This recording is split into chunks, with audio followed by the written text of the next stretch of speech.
Hello, everyone. I hope you are all doing well. Let's hop into that mode for a second. That doesn't really look that great. Let's try that. That looks a little bit better. Aside from this random image that's still there. Last many of you saw me, speaking of, in fact, I'll just leave this here for a second. Last many of you all saw me was for my 24-hour stream on Monday, which was a lot of fun for me. So I hope that if you came, you enjoyed it. I did promise on that I would dye my hair purple, which, believe it or not, I did, even though you can barely see it. So what I am going to do face cam? Sure. You can see we made a good effort. It did not stick very well. Sorry, I'm pointing at the wrong side. So what we are going to do, is I'm going to wait a month for me to have a little bit more hair. Then I'm going to bleach it, and then I'm going to dye it the darkest kind of purple that I can find, and then maybe it'll show up. So Tristan posted a lovely image of what it would be nice if my hair looked like on the Discord that you could scroll back and look at. I don't know if we're going to hit quite that level, but we're going to do our best. So anyway, thank you so much for the support for everyone from the 24-hour stream. It was great. If you sort of missed the memo of what's going on, Tristan and I are in the process of moving. So if you could see behind the curtain, you would see moving boxes and all sorts of things. So this studio is about to be torn down after my stream today, as we are having all of our stuff packed off. We're going to be streaming for the next month or so from an Airbnb. So if the stream setup is weird than normal, that is why the stream setup is weird.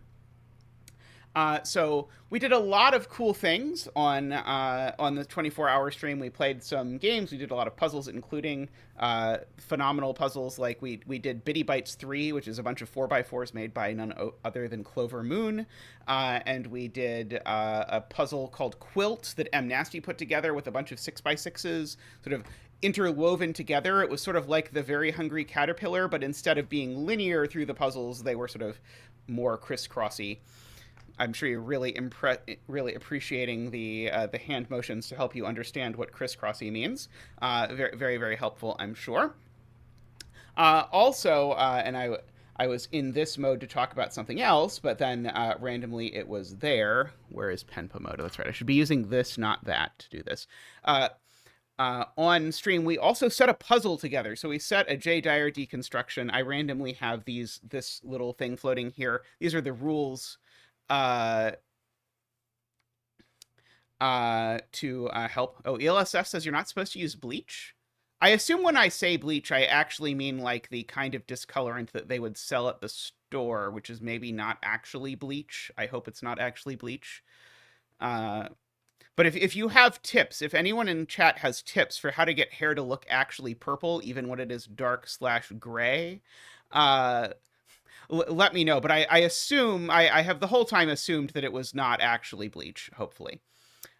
Anyway, on stream, one of the things we did was we set a J. Dyer deconstruction together.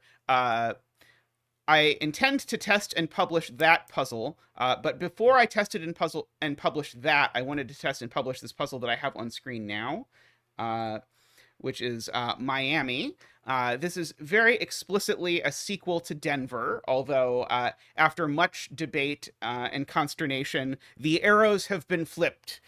So if you have really internalized the rules to Denver, the arrows are the opposite of what you're expecting. But if you have instead internalized Boulder, then these are very much the arrows you're expecting. Of course, when I put out the third puzzle in the trilogy, the arrows will once again go the Denver direction, just to keep everyone on their toes. So what was my process for setting this, you might ask? My process was to go on Puzzlink, which is the giant repository of pencil puzzles. And it has pencil puzzles of all sorts. If you've never been to puzz.link, it is a great resource for pencil puzzles of all sorts. I picked a random genre I'd never heard of, and then I did 100 puzzles of that genre. The genre happened to be Shakona. And then I was like, I just picked a random genre, and I was like, I'm going to make a Denver version of that genre. So Shakona is actually, I think, the best pencil puzzle genre, it turns out. So Shakona features shading and unshading grids. And so you have to shade it so that all the shaded cells form rectangles. So your finished grid might look something like this. And the clues here are about the number of shaded cells. For example, this sexamino, it has 4 shaded cells, so the 4 arrow points at it. The innovation, aside from using a random pencil puzzle genre, that occurred in this puzzle, the big innovation is that this puzzle has a negative constraint. And I think it turns out that having a negative constraint plays really nicely with Fillomino, because Fillomino itself is a negative constraint. If you want to think about it this way, Fillomino is a genre where the rule is you have to break the grid into ominoes, and you have to place an equal sign between every 2 ominoes that are the same size. And then it just so happens that people, by and large, set Fillominos where there are no equal signs. But really, it's just a negative constraint puzzle that all equal signs are given between any 2 ominoes that share the same size. And so combining that with other negative constraints actually ends up playing really nicely, because it's playing in exactly the same space that the rules of Fillomino are already playing. So I think that worked out really well in this particular puzzle. I hope you will agree if you do it. But anyway, so this grid is much sparser in terms of arrows because there's a very powerful negative constraint underlying it. Anyway, I hope if you are so inclined, you will give it a try. I've really enjoyed setting both Denver and this, so I expect I will probably set at least one more random pencil puzzle genre with Denver arrows or Miami arrows, as the case may be. So anyway, that is that piece of information. So I talked about the 24-hour stream, talked about the new puzzle I published.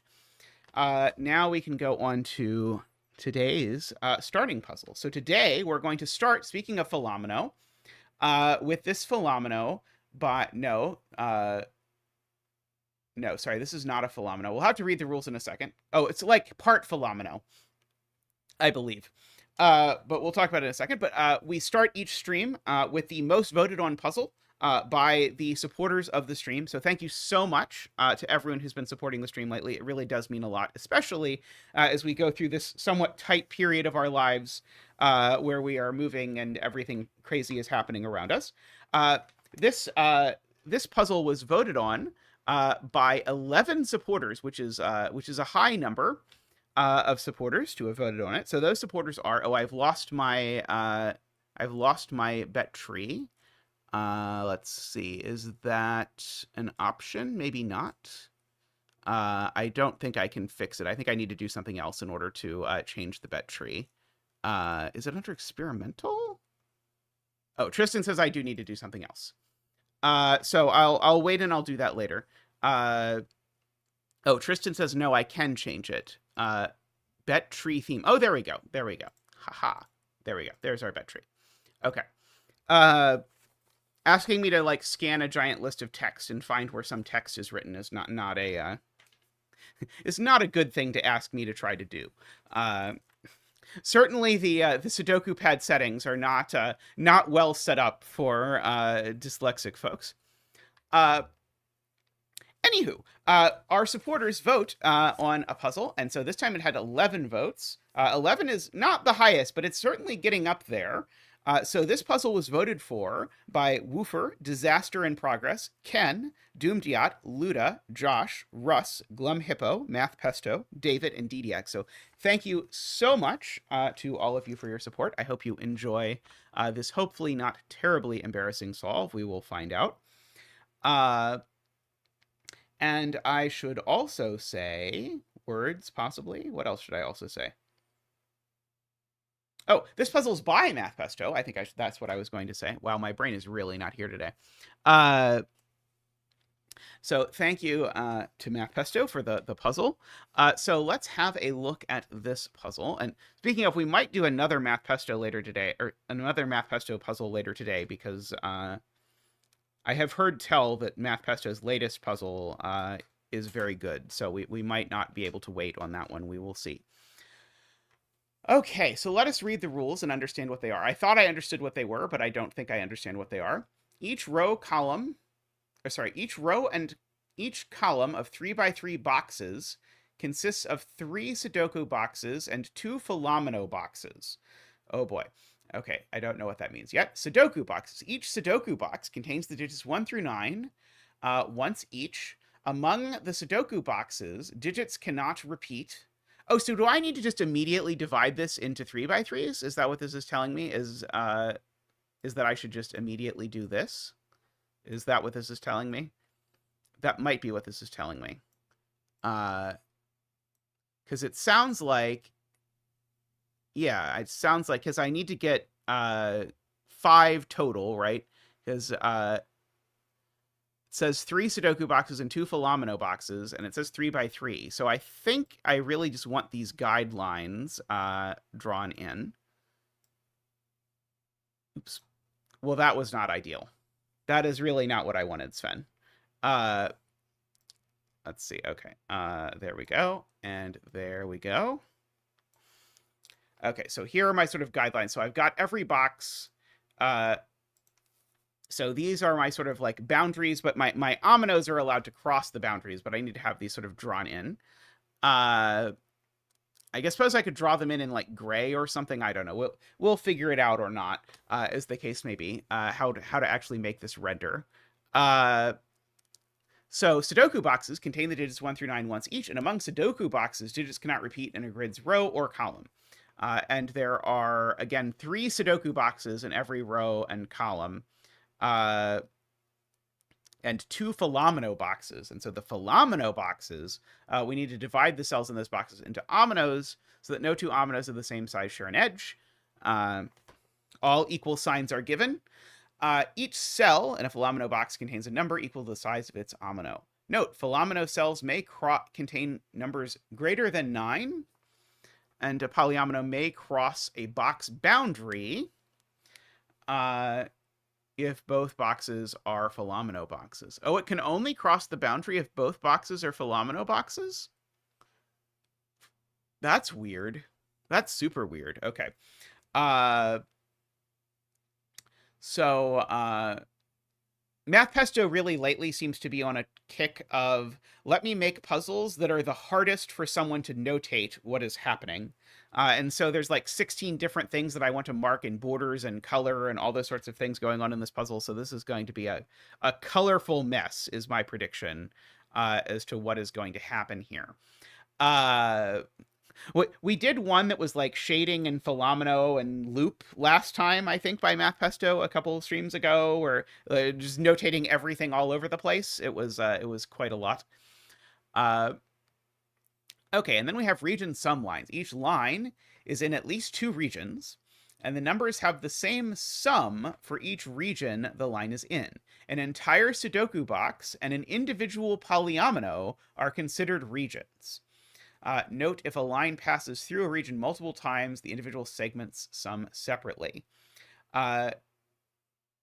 So it sounds to me like what I can do is if this is a Fillomino box, I can do this. I should turn on my keypad. It'll be more dramatic that way. But then if this was a Sudoku box, I could do something like this. And somewhat unintuitively to me, this isn't a problem because this is a Sudoku box. And so it would look like that. And then this is a Fillomino box. And so there's no interaction at all. Like literally zero interaction between the Fillomino boxes and the Sudoku boxes is the thing that we have to internalize. So this is not like those Magnus Josefsson style ones where the sort of the whole puzzle turns out that like, oh, a 9 on the edge bleeds out into the stuff around it, and that sort of forces everything. So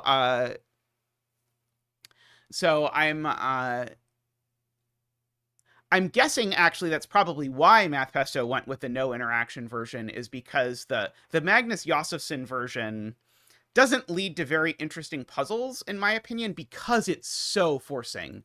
When like a 9 on the edge of a Sudoku box forces a 9 omino, it just creates so much damage. Here, the Sudoku boxes do no damage. So that's going to be interesting. Okay, so there we go. So we've got all of these. Okay, and so the region sum lines are going to be very interesting because they're either going to care about Sudoku boxes or ominoes. And so we have these little X's.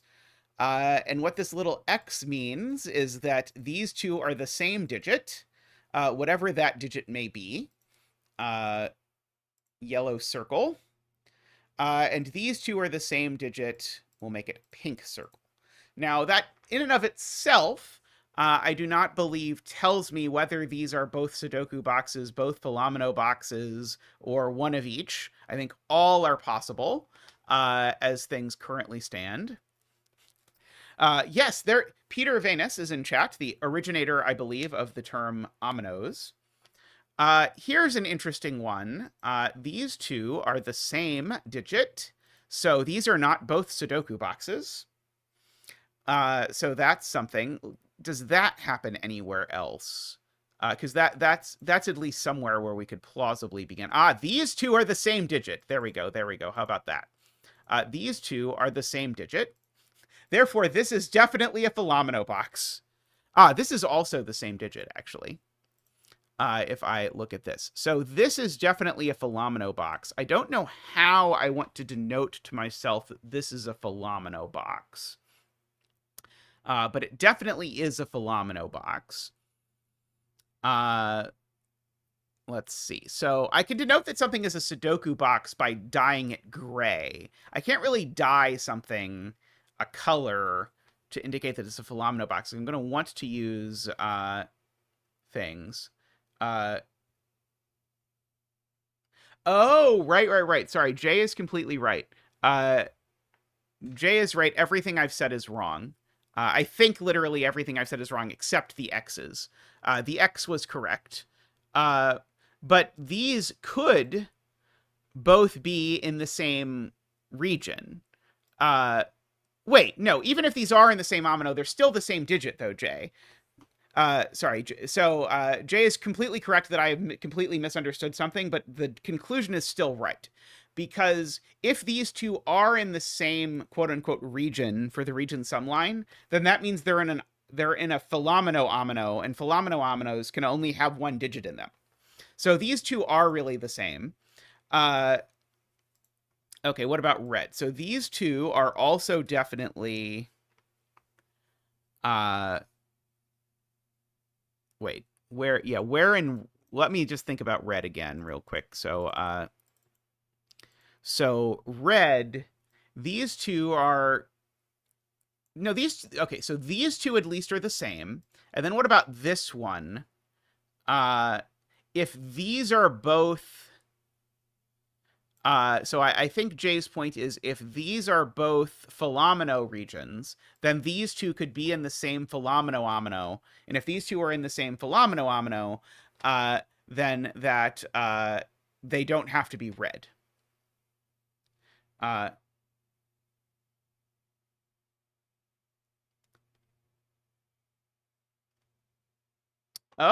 think Josh is actually...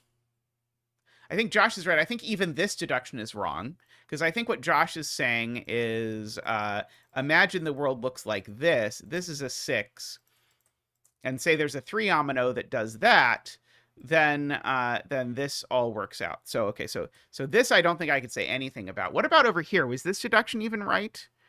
Oh, I don't think this deduction was right either. I think I could still have done a 6 with 3s or something like that over here, and I think that would be okay. Right, because this 6 would have the same as those. Yeah, okay, so yeah, I think all of those sorts of deductions were wrong, unfortunately. So yeah, so we've got to be more careful. Oh, these two are certainly the same digit while we're marking things that are the same digit. That one I don't even have to think about too much. Oh, these two are the same digit while we are looking for things that are the same digit.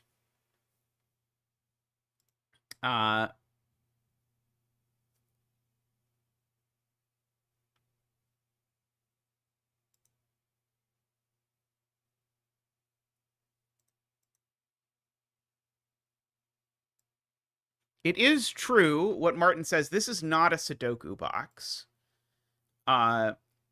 I really want a way to mark that this is not a Sudoku box. Because if this was a Sudoku box, these would be the same digit, because that would be the region. So I'm going to mark this as not a Sudoku box by marking it... Oh, I know how to do it. I'm going to mark it as not a Sudoku box by marking it as all the colors that I have here. So this is a Fillomino box. That works. Okay, so I know this is a Fillomino box. And there's only 2 Fillomino boxes in each row and column. So I have to keep that in mind.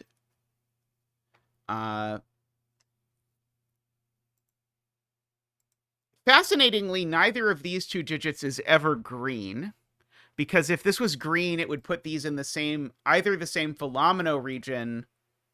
Oh no, this could be green.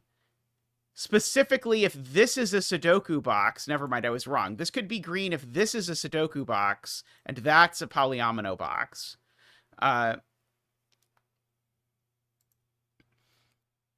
Okay. Is there anywhere else where this gambit happens? So we had something kind of like that over here, but it's not quite the same. This one too. This one too. If this were a Sudoku box, these would be the same digit. So that is also a polyomino box. And therefore, all 3 of these are actual Sudoku boxes. So we've got some Sudoku boxes over there.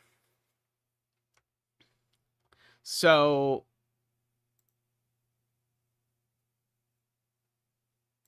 okay, and so because this leaves and comes back, I know this leaves the omino and comes...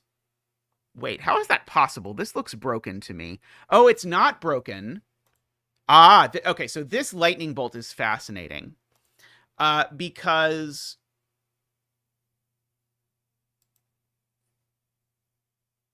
these 2 can't be... Wait, no, they could... Oh, no, they could be the same digit, because it could leave and re-enter. Never mind, sorry. I was thinking that this is going to force these 2 to be in the same omino, but not quite. Oh, these 2 are the same digit as well.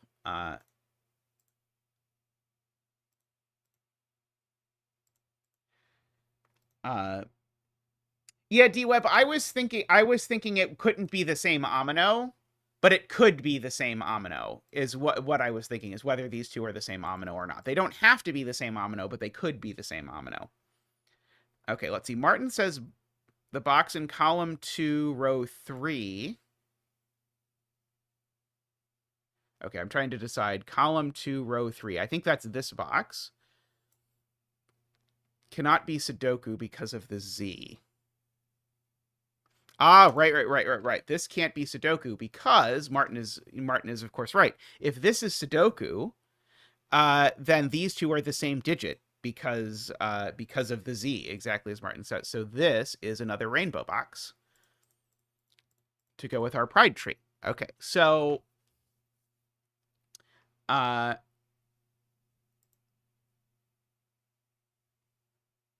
so there we go. There's another of that. And if this was a Sudoku box, MicroStudy points out, we'd also have a problem. If this was a Sudoku box, these two would be the same digit. So this is also a rainbow box. And so these are all Sudoku boxes.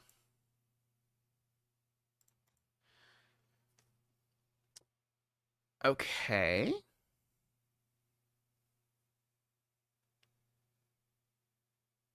So the sum here is at least 10.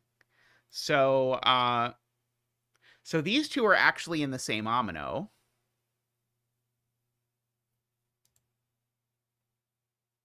Oh, how did this one get white?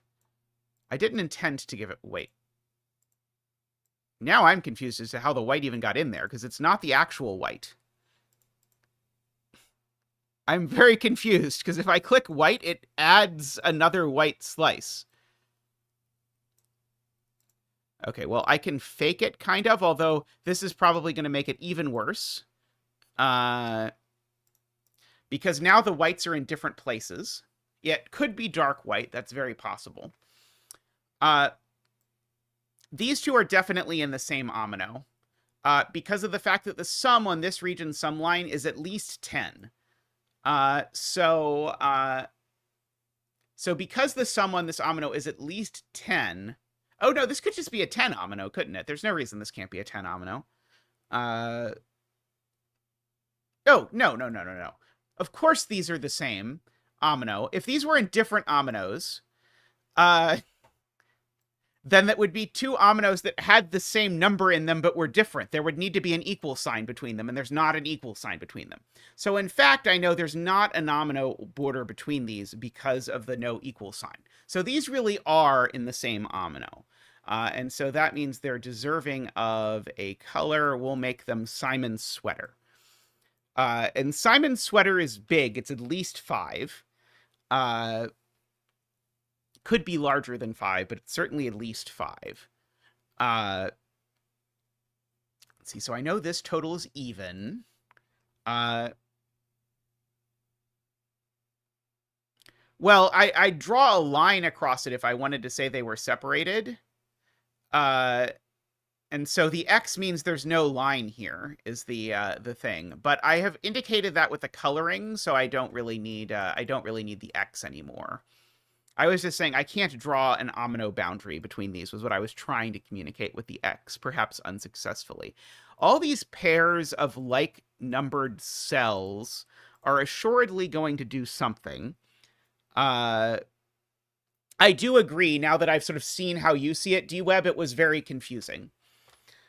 Oh, this number is huge, too. Yeah, these two are the same, and whatever thing they are is enormous. So we'll make these two the same. Get out of there, white. There we go. I don't know how the white got in there. It's very confusing. These two are the same because of the... Oh, no, this one does not have to be the same. No, I keep making the same mistake. These don't have to be the same, because these could be in an omino, for example. If this is a Fillomino box, these could be just half the size of that. But whatever this is, it's huge. That's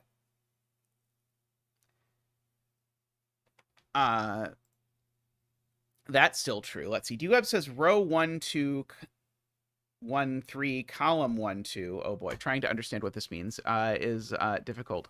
Row 1, 2, column 1, 3. So those 4 cells? Oh, congratulations, Chameleon. Yeah, this is row 2 and column 1, 3. Oh, 12 and 13. 12 and 13. Sorry, 12 and 13. Okay. I now understand. People have kept saying row 1, 2, row 1, 3 kind of stuff, and I've been so confused and afraid to look at it. But people have actually been talking about row 12 and 13, column 12. So, yeah, there we go.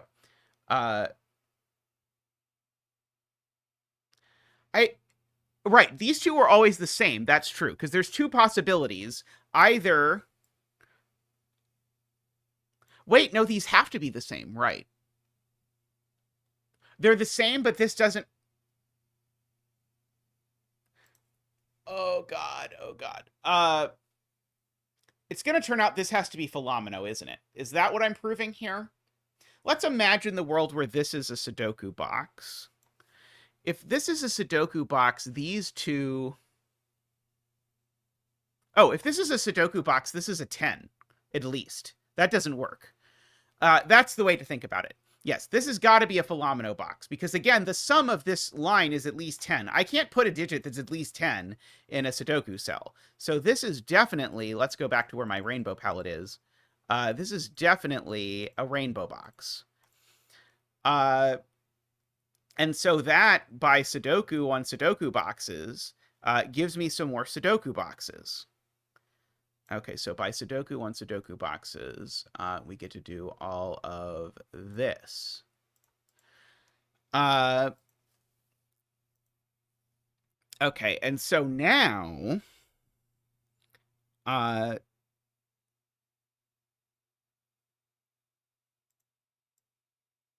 if these two are different, the region sum line is just wrong. So these two are not different, they're the same. So let's make that blue, right? And now this is specifically not blue, because if it was blue, then blue would be equal to double blue, and blue would be 0, but this already has at least 2 cells in it, so it's not a 0 omino. So we can give that a separate color. Now, neither of these can be blue, because if either of these was blue, that would, wait, maybe not if this is, sorry, no, this is a Sudoku region. Never mind. So they're either both blue or neither of them is blue. But who knows which? I don't know yet, I'll be honest. But I can draw in a border here. Maybe I want to try and make all of these borders gray instead of black. And I'll only make a border black if it's a border that has a Sudoku border on one of its sides. Let's do that. Yeah, okay. So, oops. So we're gonna gray these. Oops.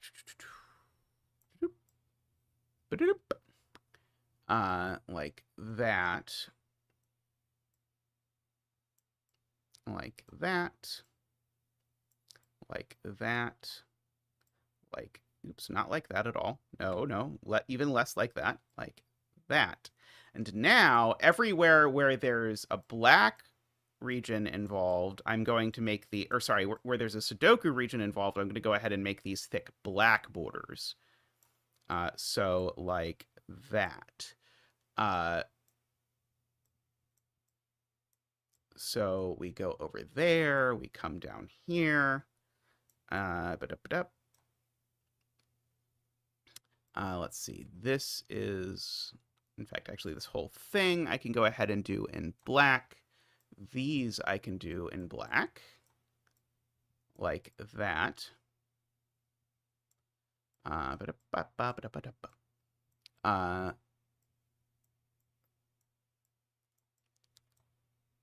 Okay. Whoop it up. We're almost done with our rebordering. There we go. Okay, so now borders in black are uncrossable. I'm so glad you do, Kodak. I don't think anyone else liked it, but we do. Here's a fun fact. I can draw a black line between these two because these can't both be Fillomino. So let's take advantage of our fact that I've got one Fillomino in this column already, and likewise this is black because they can't both be Fillomino. There's already a Fillomino in the column. So we've got that. I don't know if there's any other obvious places where I can draw Sudoku-y stuff for sure, where I can draw any more black lines. But that at least was a black line.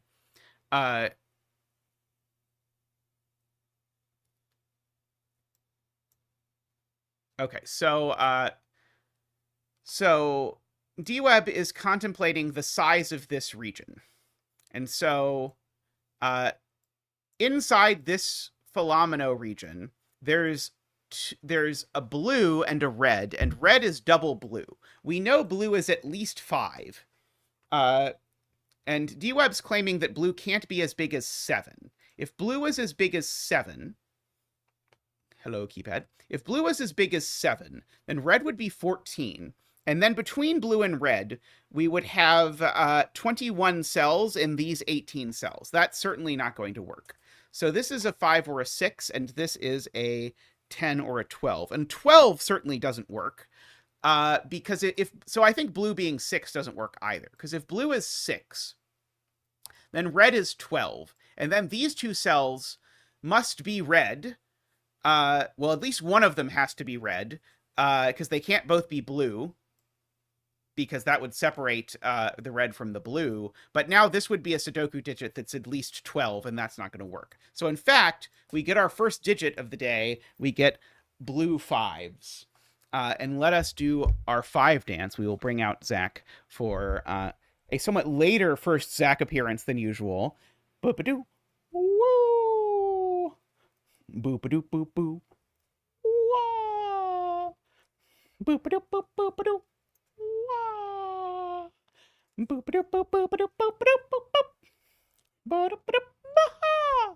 Thank you, Zach. Thank you.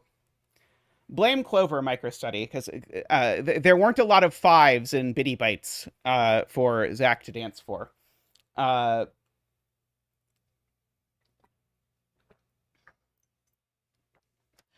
Alrighty, but so those are double 5. That means this is 1, 2, 3, 4, Sudoku-logically.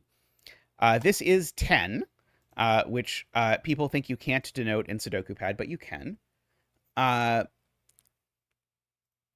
So this is a 10. Okay, so in total, so this is going to be a 5 and a 1? Is that how that's going to work? Because that's 15. Oh, no, that's not right. This is going to be 15 cells. The 10 can't take either of these two cells. Because if the 10 takes either of these cells, I'm going to put a digit that's too large into a Sudoku box. So these are definitely rust bucket. They're part of the 10 region. That's not the color of the 10 region is, sorry. These are definitely part of the 10 region. In order to make that work. So there are 18 cells total. These can't be 5s. That won't work. So these have to be 3s. There's no way these are anything but 3s, because I can't put 5s, and I've got only 3 cells. Oh, they could be 1 and 2. Sorry, they're from 1, 2, 3, assuredly. Sorry, I could have a 1 and a 2. I've got 3 cells left over that could go here. But now I still up here. Oh, right, they can't be separate. Right, they can't be separate. This red, though, is still going to keep going down here, at the very least. This sort of rust buckety color, which is going to force the 5 down here, which is going to do good things. Oops, sorry, I need to get rid of the color before I add the color. And now this is also a 5. But I have to remember this 5 is not part of the 5-omino. We have a Sudoku digit. We have a Sudoku 5, right? We still have 2 more 5s over down here. somewhere. They don't necessarily look like that. This cell's not red, and it's not 5. So this cell's a 1. Oh, yeah, maybe I should not color the Sudoku 5. That is a good idea. Great call. This digit's not 10, and it's not 5, so this digit better be a 1, which makes this digit a 2.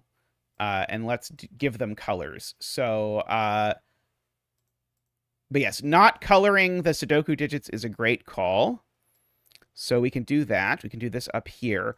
The reason, by the way, why I said that, this is, in fact, actually a border here. This is a... Let's make it yellow.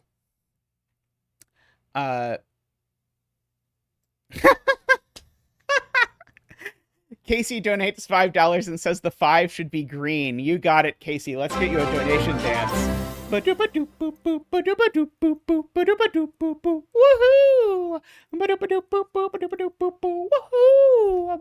Woohoo! Thank you, Casey. Let's get you your green 5s. I'll even put them in the classic Casey green for the 5s. I wasn't going to use any of the classic colors over here, but we'll do that. Okay, so now all 18 cells are accounted for. We've got the 5s, the 2s, and the 1s. That was very clever the way this worked. And in particular, therefore, all of these are, as we say, rust bucket. And any cell that can't be green now is rust bucket. This cell can't be green, because if this was green, I'd have to put a rust bucket cell down here, and that's never going to work. And therefore, these are not green. So the greens are just forced. I think. Do people agree with my calculations there? I think that was right. And so, therefore, these are our 10 cells. So let's do that, like that. And then let's get in some black borders there for everyone. And we don't have a black border here, and we don't have a black border here. Great. Okay, and now this is a 5 sum. Oh, but this is a 1. I should fill in my region sum line. So these are from 1, 2, 3, 4. That's very interesting because it's going to create an aligning pair of 1, 2, 3, 4s. In particular, just Sudoku logically, these are the same digit. I don't know if that matters at all. This digit I know is 6, 7, 8, or 9 because there's a 1, 2, 3, 4 quadruple in the column. Hey, Ambrose, how are you? Welcome to the insanity that is this puzzle that we seem to be doing. This digit's a 4 because 2 plus 2 is 4. Fun fact. This digit's a 9 because I have a 1 in this box. And these 3 digits are Sudoku digits that sum over here. So this is a 1 because there's a 2, 3, 4 triple in the row. So this is a 4, which makes that a 4, and I can get rid of the orange circles.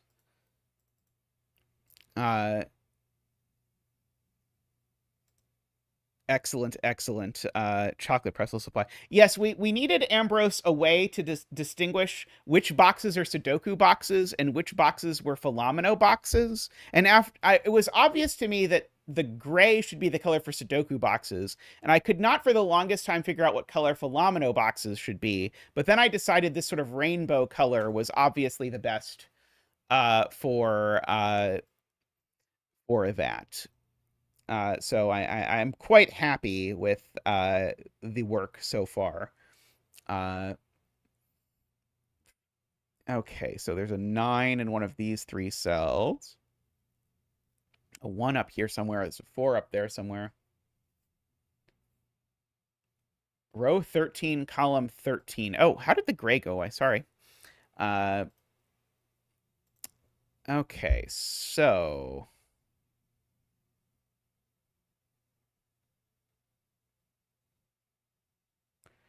Is this going to be a 1 and a 1 with a 2 and a 2? It might be a 1 and a 1 and a 2 and a 2. That's very possible.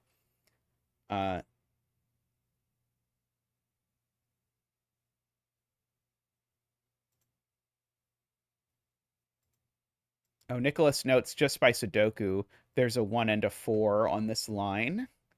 That seems worthwhile. So there's a 1 and a 4. Hey, Finland, I hope you're doing well. And I don't know that the sum of this is not enormous, I don't think. I know the sum of these three is equal to the sum of these two. But that is all I, as of yet, know. This is a very cool rule set.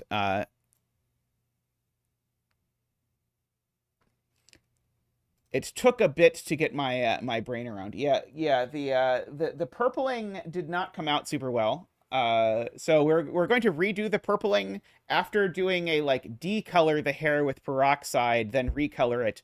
But in order to get the most out of it, I'm going to wait a month for my hair to grow out a little bit more since my hair is currently very short. And then we're going to get it super purple, fingers crossed. We'll get chemists involved if we have to. Row 13, column 5. Doesn't this have to go left as a Fillomino? Does it? Well, these... Okay, so here's an observation. These two are in the same Fillomino, because if these two aren't in the same Fillomino, they're the same. They don't have an equal sign between them. So at the very least, I'm willing to grant that these two are in the same Fillomino. So the total here is even, whatever it is. And now, what about this digit? This digit needs to grow. And if it grows there... Okay, so... Yeah, so I think...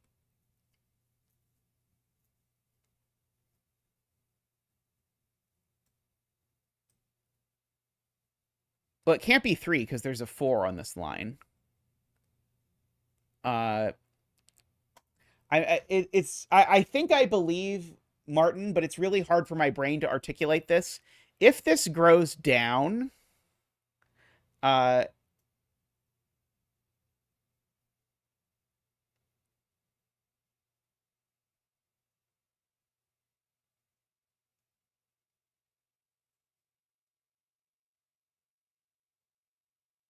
feel like it doesn't work if this goes down. But my brain can't quite process it. But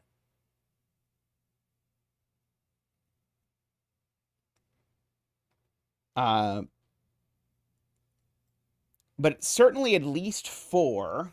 And the absolute maximum that this could ever do is 14. So this is certainly 4, 5, 6, or 7. Those are the only options. Because this is somewhere between 8 and 14. Okay, Finland agrees with my assessment. It can't go down because it will be revisited. I don't understand what is being said there. I think MicroStudy is claiming it can't go here, but I don't understand why. Row 10 and 11 of column 3 seem interesting. Right. These are... Oh, these are not necessarily in the same omino. They might be in the same omino or might be in different ominos, annoyingly.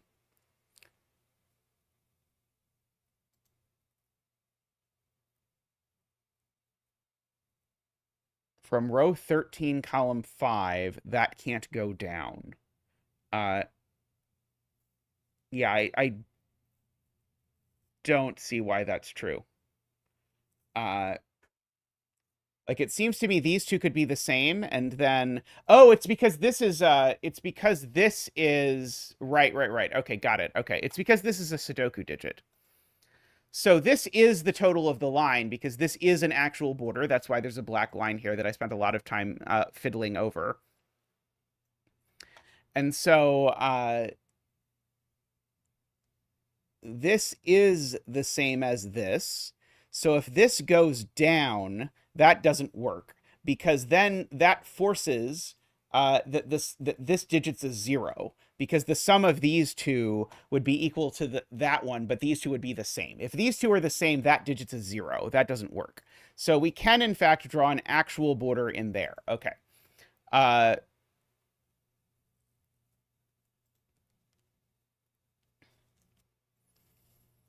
Okay, and if it goes right, then this cell's a 0.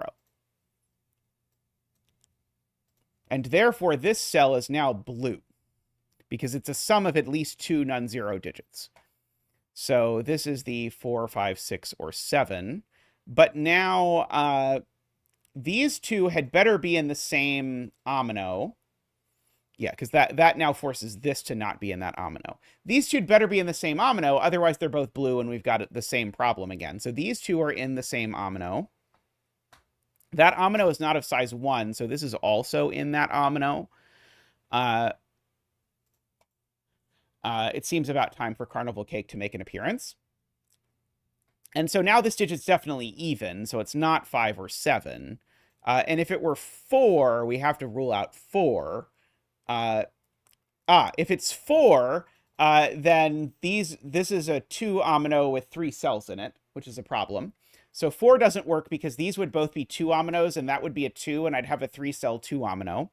So this is definitely a 6 with a 3, 3, and 3, as chat has been claiming forever. So we have all of that. So these all go away and become blue 6s. And now I know what this is. This is 1, 4, and 7 in order that it sum to 12. And now this is a 2-digit sum to 12 that's not 3, 9, or 4, 8, or 5, 7. Wait, isn't that all the ways of summing to 12? Wait, why is it not 3, 9? It is 3, 9. It's not 4, 8, or 5, 7. It is 3, 9.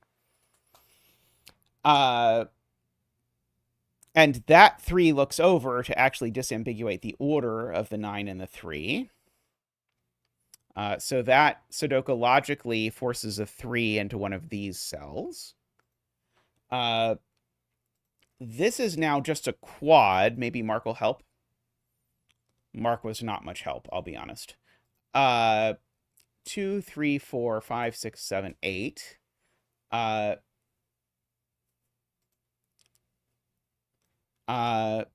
Oh, good point. This is now a 12 omino, is maybe something I should look at. These aren't 2. Let me finish my Sudoku first, and then we'll look at it. These aren't 2.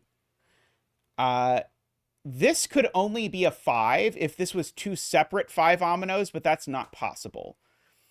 So this is 6 or 8. Oh, there's also a 5 in the row. Well, the 5 in the row is way less cool than my proof about how if this was a 5, it would imply there were 2 5s here that screwed up the thing. So, nah, to all of you. These two have to be the same digit, because if they were this digit instead, then this omino would only have 1 cell in it. So these are either 3 or 4, based on what they feel like being. You kind of want to use Sudoku, but you can't because this is a Fillomino region. But the really cool thing that I think it was Rockrat0 who said, yes, it was, is that this is a 12 omino. So let's make a really ominous-looking 12 omino with the other blue color that looks kind of but not the same as the other one. So this is a 12. Now, the funny thing about a 12 is I can't fit a 12 in a 9-cell Fillomino omino. So I need to actually extend my Fillomino area for the sole purpose of fitting the 12 in. Oh, people want white in there. People want white in there. Let's get white in there for people. Okay, so for the people, we've got some white in there. And now we can finally Sudoku-ize those. We can Sudoku-ize these. And now by Sudoku-doku, we can Fillominoize these. So these are all Fillominoable.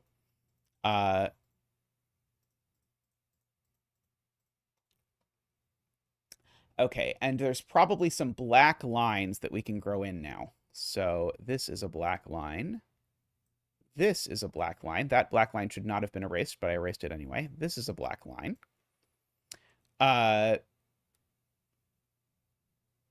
Yeah, I think that's it. Okay. So this 12 omino is going to have to go through this cell. It can't not go through this cell, regardless of how hard it might try. So this is going to also be part of the ominous omino. That's not the right color for the ominous omino. That's not the right color for the ominous omino. There we go. This is also part of the ominous omino. This is also part of the ominous omino. The ominous omino had better not take this, or I need to put a 24 here, and that's not going to work. I can't fit both a 12 and a 24 into this, so I can at least draw a border there and a border there, which means the ominous omino has to grow up here as well. Now, indeed, these can't be two 12s, so they better be double 6. So if they're double 6, we can go ahead and give that a color that's a slightly different green than this one. We'll call this one Hunter. Everyone say hello to Hunter. Can go ahead and expand the 12 up here. I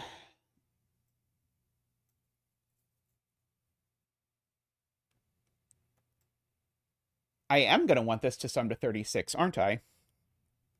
I think I am going to want this to sum to 36. I think I want all of these to be blue. Yeah, if none of them are blue, then I can't finish the 6. But if one of them is blue, then assuredly I need all of them to be blue, because the minimum sum of these cells is 28, and double 12 is not 28. So assuredly all of these are blue. Hunter, or sorry, not Hunter. All of these are blue. So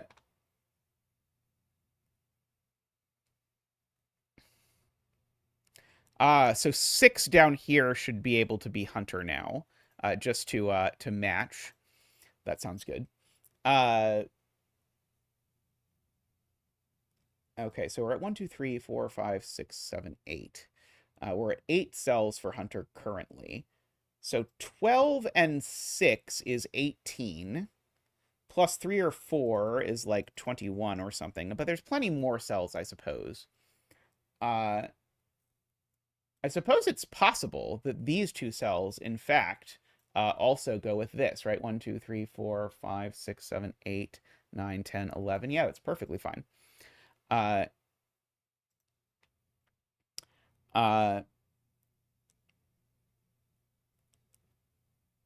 Yeah, so I think these are going to be part of the 12 region. But I probably should think about the Sudoku some more. I'm told row 13, column 15 is naked. This is not a 5 either because of the Sudoku point. So yeah, so this is a 1, 2, 3, 4, 5, 6. This is a naked 7, is being pointed out. So one of these two is a 7, just to 7 it up, so to speak. One of all of these is a 4. One of them is also a 1, actually, if you just look at the Sudoku digits. These digits I know are from 6, 7, 8, 9, just because there's a 1, 2, 3, 4, 5 in the column. So this is from 6, 7, 8, 9 over here. Yellow is not 1. So actually, because yellow is not 1, it expands up here. Let me find a yellow somewhere in the palette to expand. This is the same digit, but that yellow expands up there for sure. Only one of these can possibly be purple. Hey, Derlier. But one of these is purple, so there's no way this is a 1-4 pair. And so, therefore, this digit is always a 1 or a 4.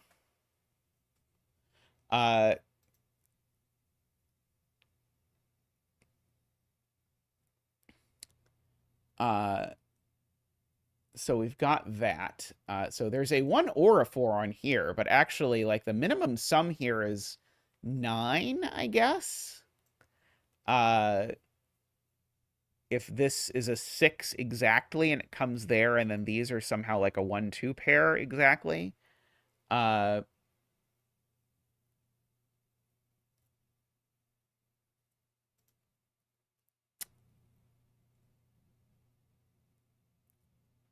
Okay.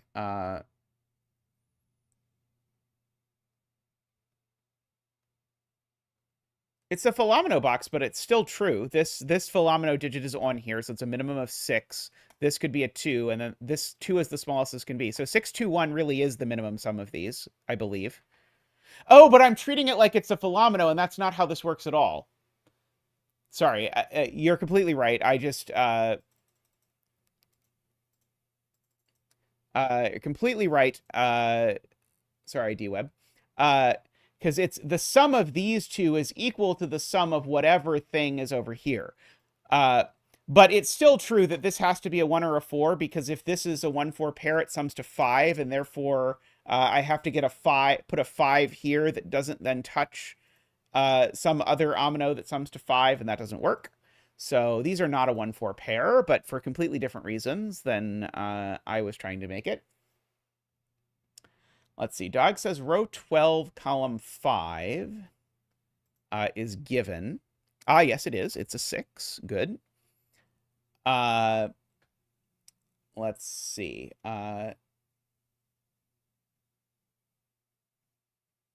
Okay, there's more Sudoku I can do down here, I am told. Let's write this in. So we still need a 2 and a 3. We've got a 4. We still need a 5. We still need a 6. We've got a 7, and we still need an 8 or a 9. Okay, I'm not optimistic about this, Nicholas. I'm going to be honest. Let's see. These aren't 6 or 8 because there's a 6-8 pair there. So those 2 5 look over. Now these I can write in. No, I've got a 1, I've got a 2, I've got a 3, I've got a 4, I've got a 5. So these are 6, 7, 8, 9, and these aren't 7. So these are a 6, 8, 9 triple. So therefore, these are a 2, 3 pair. And now I can write these in, I think. So they're not 1, 2, 3, 4, 5, 6, not 7, 8, 9. Why is this so many digits? No, that's the right number of digits, right? That's the right number of digits. Yeah, so if I did it in the right order, I think it worked out better. So Nicholas was right there. Yes, so I think all of that works out okay. These two are the same digit. I wonder if that's interesting. Is it restricted enough that I should think about what digit they are both equal to? I don't think it's restricted enough yet. Oh,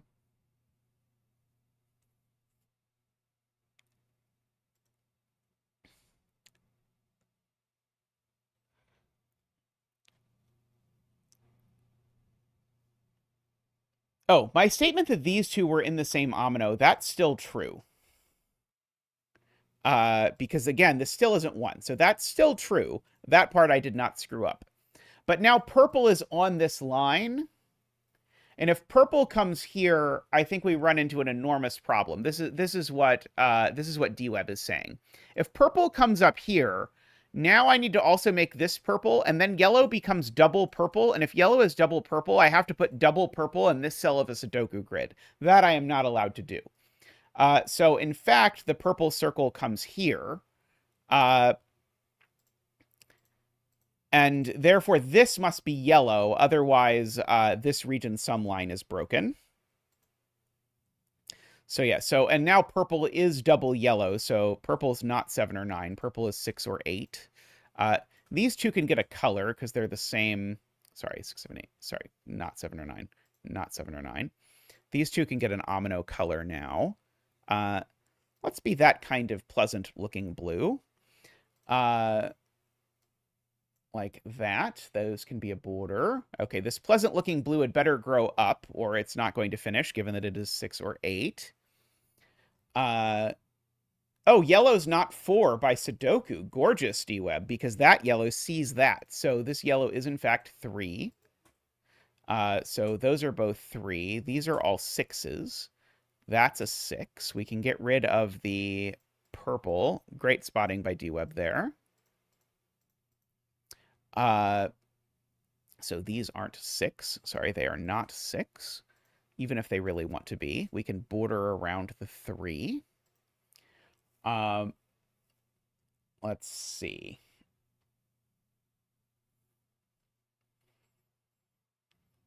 So this needs to sum to 6 now. So it's either 1, 5 or 2, 4. Those are the only options.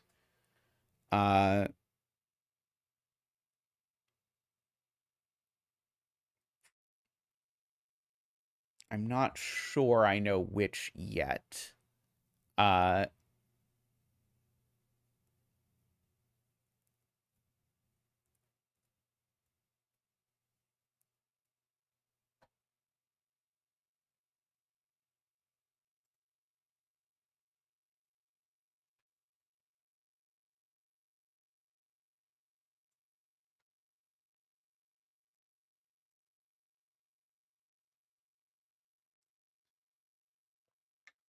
Uh, so Hunter can't take any of these cells. Okay, that's very smart from Martin. Hunter can't take any of these cells because of this 6. And so if Hunter took this cell or this cell, it would certainly force this to be a 6, which does not work. So therefore, that gives Hunter a border there. So now Hunter certainly therefore has to come out here. So I'm just going to get rid of the color on these. We're going to just mark that these are both white. So Hunter is certainly forced to take these 2 cells regardless. So those are both part of Hunter. So Hunter needs to take at least one of these.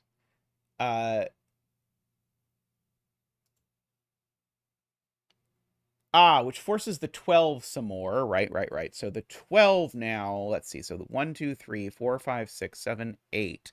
So the 12 needs 4 more cells. So the 12 is definitely taking these 2 cells, as I thought. 1, 2, 3, 4, 5, 6, 7, 8, 9, 10, 11. Okay, so that means that these are a 7, 8, 9 triple because the sum is 24. Those aren't the 9, so that is a 9. These 4 cells sum to 24. These 4 cells sum to 24. There's a 9 over here somewhere.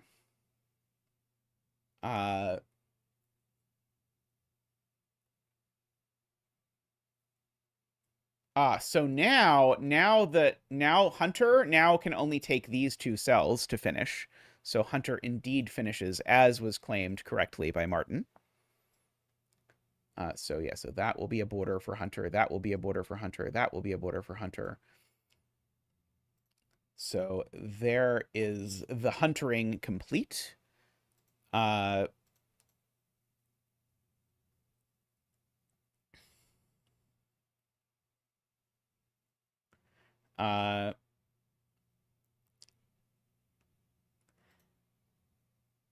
If this is blue, this becomes a 1 because it's certainly not blue. Can this be a 1 is the question. Maybe. Seems possible. No, it can't be a 1, because if it's a 1, the sum is 1, and I would need to make all of these 1. Actually, no, all of these, no. These can't be 1. So if this is a 1, the sum of the line is 1, and these both are forced to be 1. So this can't be 1, which means that this blue can't go down there. It still needs 1, 2, 3, 4, 5, 6, 7, 8, 9, 10, 11. It still needs 1 more, but it doesn't take that one. Okay. So now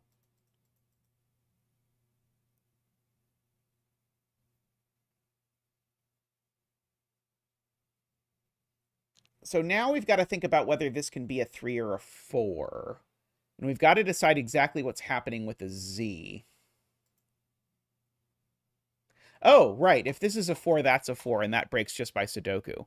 Right. If this is a 4, that's much less complicated than I thought it was going to be. You know what I wish we could do? I wish we could animate I wish these would like swirl on the screen. That would be great. Okay, if this is a 4, then a 4 touches that cell, which means this is a 4 by the region sum line, but that would clash with that 4. So these are both 3s. Meaning they can be carnival cake, as carnival cake seems to be 3 in this puzzle.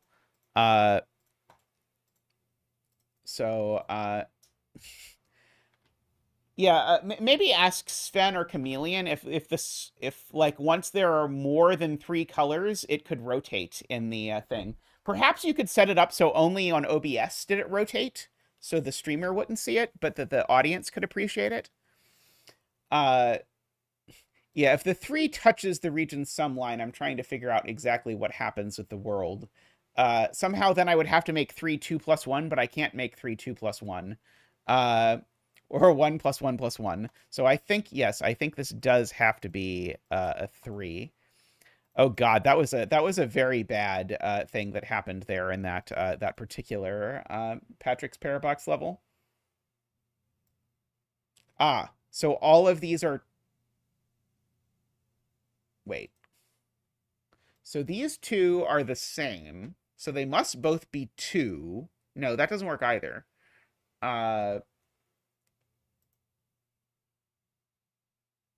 Oh, right. It enters and leaves and enters and leaves. Right. No, it does work. It does work. Okay, sorry. In my brain, I was never quite processing this right.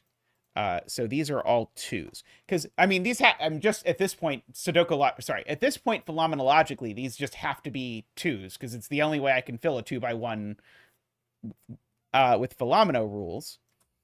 And this looks like it doesn't work, but it actually does. This needs to be carnival cake. That's a good point. We would not want to mess up the carnival cake. Oh, and then this is a hunter too. Wow, we've only got a handful of sizes of regions here. Okay, so now 1, 2, 3, 4, 5, 6, 7, 8, 9, 10, 11. Okay, so I've got to make one more of these. If I make this blue, the puzzle breaks. Because if I make this blue, then I now have to fill this, and there's no way I can fill it. So this is not blue. And therefore, only one thing can be blue, and it's this one. And that finishes my 12omino. And that forces me to have 2 1-ominoes. So we have our 1-ominoes to finish. So 1 and 1. So now this is a 1, 1. So this is a region sum line that goes 1, 1, 1. So 2 and 1. So these aren't 1, and therefore this is 1, just by quote-unquote Sudoku. If that is indeed what it can be called. So we've got all of that going on. Things are happening. This has become a 2 by virtue of this region sum line, where all of the other sums are 2, so this one had better be 2. So that gives me my 3 and my 2. One of these 2 is 2. Let's see. I don't quite know on 3 yet. We'll have to think about that some more. These all sum to 36, and therefore the outies here need to sum to 9. Unfortunately, there's lots of ways for numbers to sum to 9.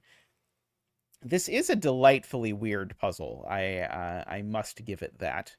I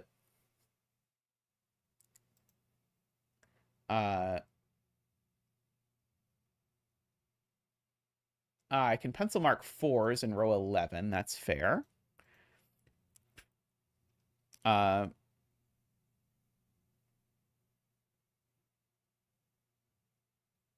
The 6-8 pair has been disambiguated because 3 plus 3 is in fact 6. Thank you, Doug.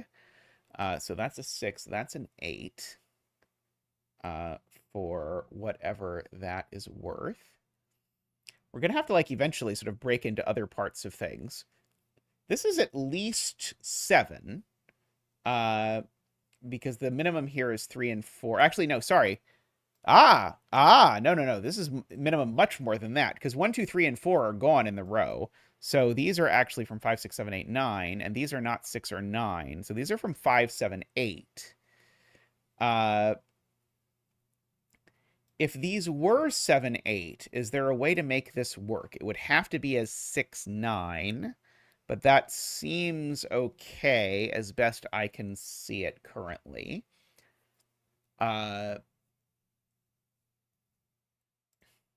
It's possible there's some other weird combination that doesn't work, but we're going to ignore that for now.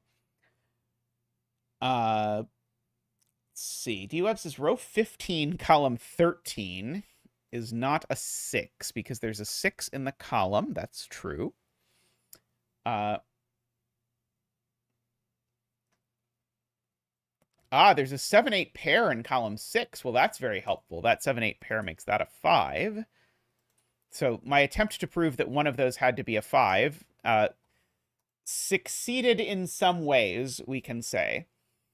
So if the sum is 12, what are we here? We could be 3, 9, or 5, 7. We can't be 4, 8, though. No, we couldn't be 5, 7. So if this is a 7, the sum is 12, and this would have to be a 9 with a 3. If this is an 8, the sum is 13. And we'd have to be a 7 with a 6. So I think this is a 3 or a 6. And this is a 9 or a 7, I think. If I did that right. Sorry, only this one.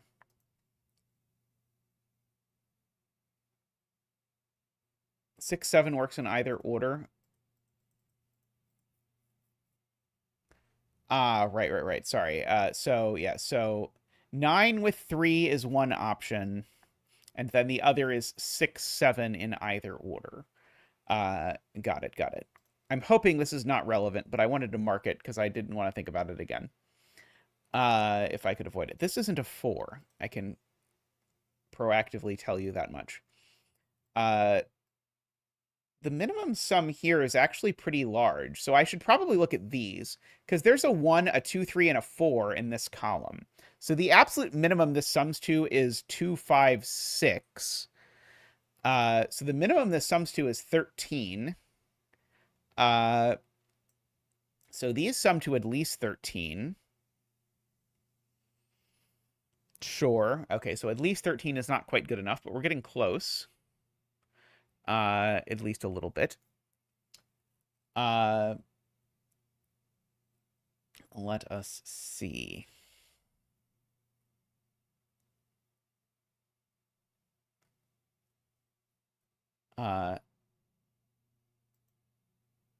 MicroStudy says the top right hunter 6 takes left right now. Wait, sorry. If it takes the left, then it breaks.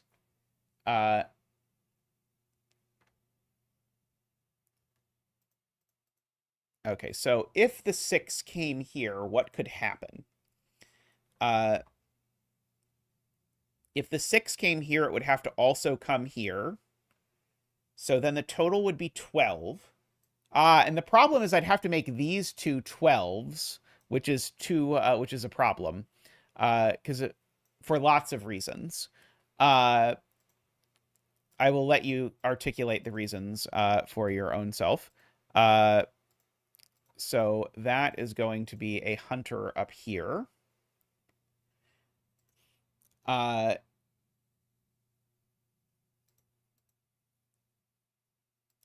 So now the question is... Oh, Dorlier has a really good point, which is that these 3 cells sum to 6. They're just so far away that I did not see it. But these three cells sum to 6 because of the region sum line here. That is a very good point.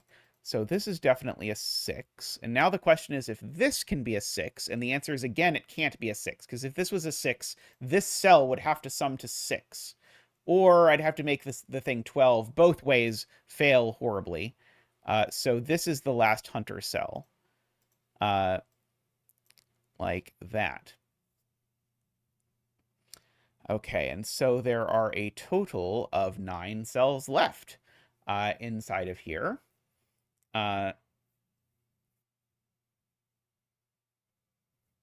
Let's see.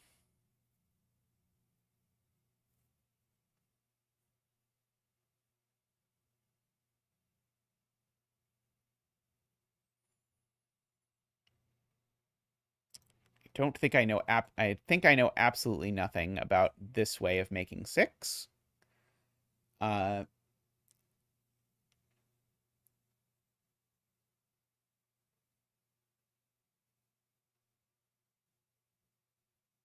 this can't be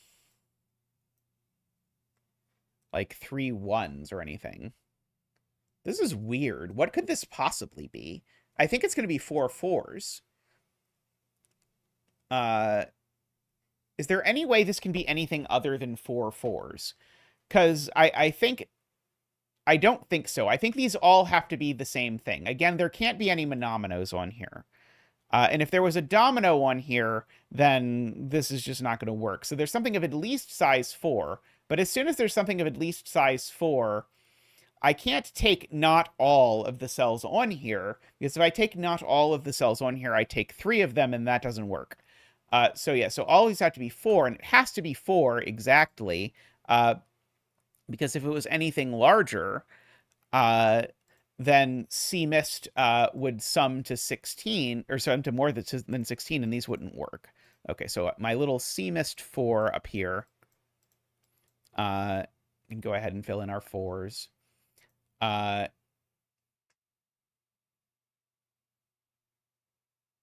Like that, and then these are a 7 9 up there in order to make that work. This certainly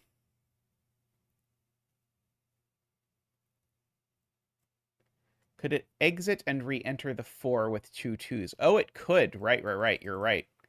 Sorry, Josh is right. There's an option I had not contemplated, and the option that Josh is talking about looks like this, with that 4 doing something like that would work. And the only reason that doesn't work, Dog points out, is because of the 1, 2, 3 in this column looking at that cell, because the sum would be 4. So it's an unpleasant proof, but it is a proof-ish, kind of. Thank you, Dog, for saving it. So those are all 4. These are a 7 9. Okay. These two better be in the same region, or we have a big problem.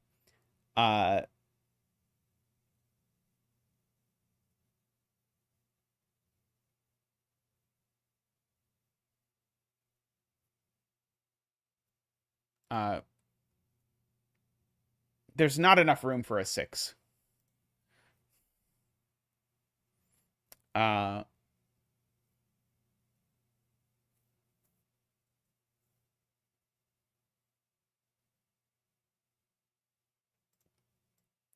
So these two are the same, and the thing that they're the same of is not 4. So, and then it's not 1 either. So these could be double 2 with a 4, double 3 with a 6, or, oh, that's it. They can't be double 4. They can't be double 5 or anything. So this is only a 4 or a 6, based on those two options. Now there's a uniqueness argument to be made here that if this is a 2, no, I think it's actually, is it going to be unique either way? If this is a 2, it forces it to be a 3. I have to decide if there's a uniqueness argument that tells me which this is.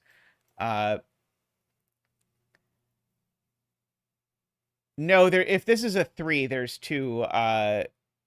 there's two ways to resolve it. So this is not a 3, it's a 2. I'm not going to use it, but it's true. Trying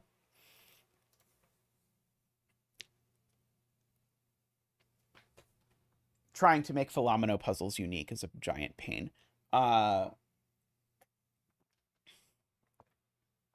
Okay. Yeah, you could do double 1 or a 2 if it's a 3. Okay. I mean, certainly if you're trying to solve weird Fillomino variants, using uniqueness is certainly the most efficient way to do it.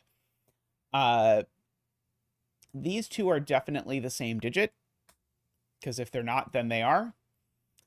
This digit, what can it be in the column? It can't be 1. It can't be 2, because then these would be double 1. I think it can be 3. It can't be... Sorry, it can't be 3. 3 is not double anything. It could be 4. It can't be 5. I think it could be 6. And then it can't be 7 or 8. So these are also either a 2 or a 3, based on that.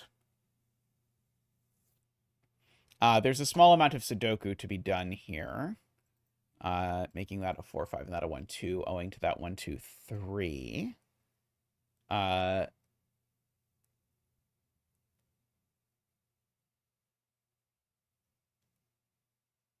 certainly this omino doesn't take either of those cells for whatever it's worth. So we can actually draw a black border over there.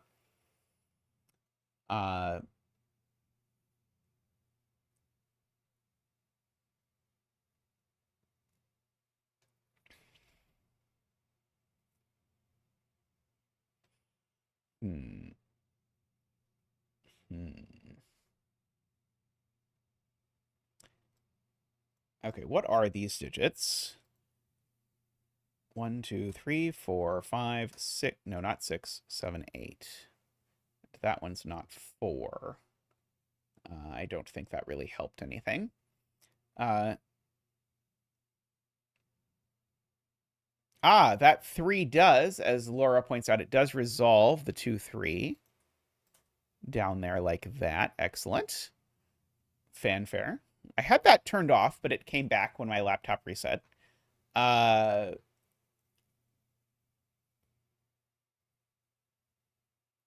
yes. Thank you, Stephen, as well.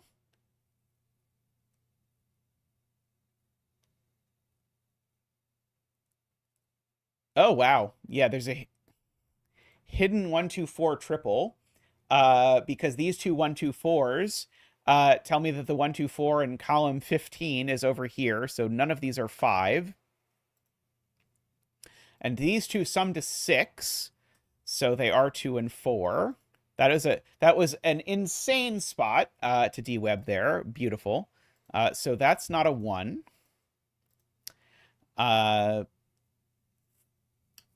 Let's see. What are these digits? We've got 1, 2, 3, 4. We've got a 5 to fit in and a 7, 8, 9. Oh, and the 7 isn't here because I have a 7 corner marked down there. So these are from 5, 8, 9. Now, if this was a 9, the sum would be 18, which does not... No, sorry, the sum would be 17. So if this is a 9, this has to be a 7 plus 1. These are an 8, 9 pair, and I know the order, which you'd think would break, but it doesn't seem to break yet. Hey, Andrew, how are you doing? I hope you are doing well.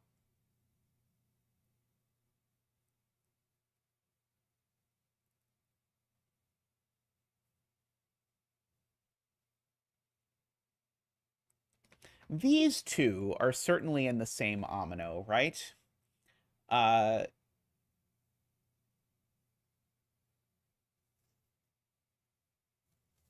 If they're not in the same omino, then the maximum value of this is way too small. Because if these are not in the same omino, the maximum it could possibly be is a 3.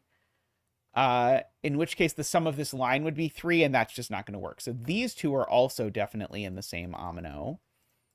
And if these two are in the same omino, either that one is or that one is. So is this a 1? It would be really convenient if this... Oh, this can't be a 1 because there's a 1 in the same column. So I actually know this is not a 1. So that is also part of this big omino. I mean, I don't know how big the big omino is. It's bigger than this. It's not 3, at the very least, because if it were 3, then the sum would be 6, but this can't be a 1, 2, 3 triple. Uh-oh, did I screw something up? This 1 is not in a Sudoku region. I did screw something up. The 1 looked like it was in a Sudoku region, but it's not in a Sudoku region. I was going to say, like, I feel like this has to be 1, because why else would it be here? Yes, so, sorry, my argument was incorrect, because I looked at that 1, which, given that it was by its lonesome and was gray, it sort of seemed like it was plausible. It's like, oh, gray digits are Sudoku digits, but not if they're dark gray digits. Dark gray digits are not Sudoku digits. Dog was fooled by my bad argument. As long as I'm not alone. Let's see.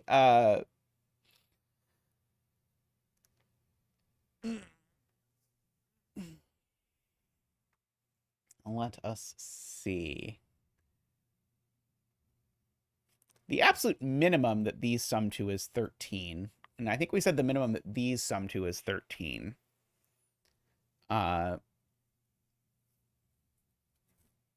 So if these each sum to a minimum of 13, that's 26, that's 32. The maximum these sum to is 13. That doesn't sound at all useful. I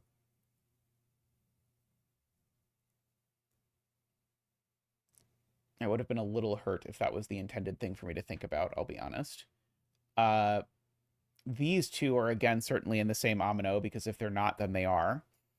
And that omino is not this omino, as previously argued. What values could be in this omino? So the minimum sum here is...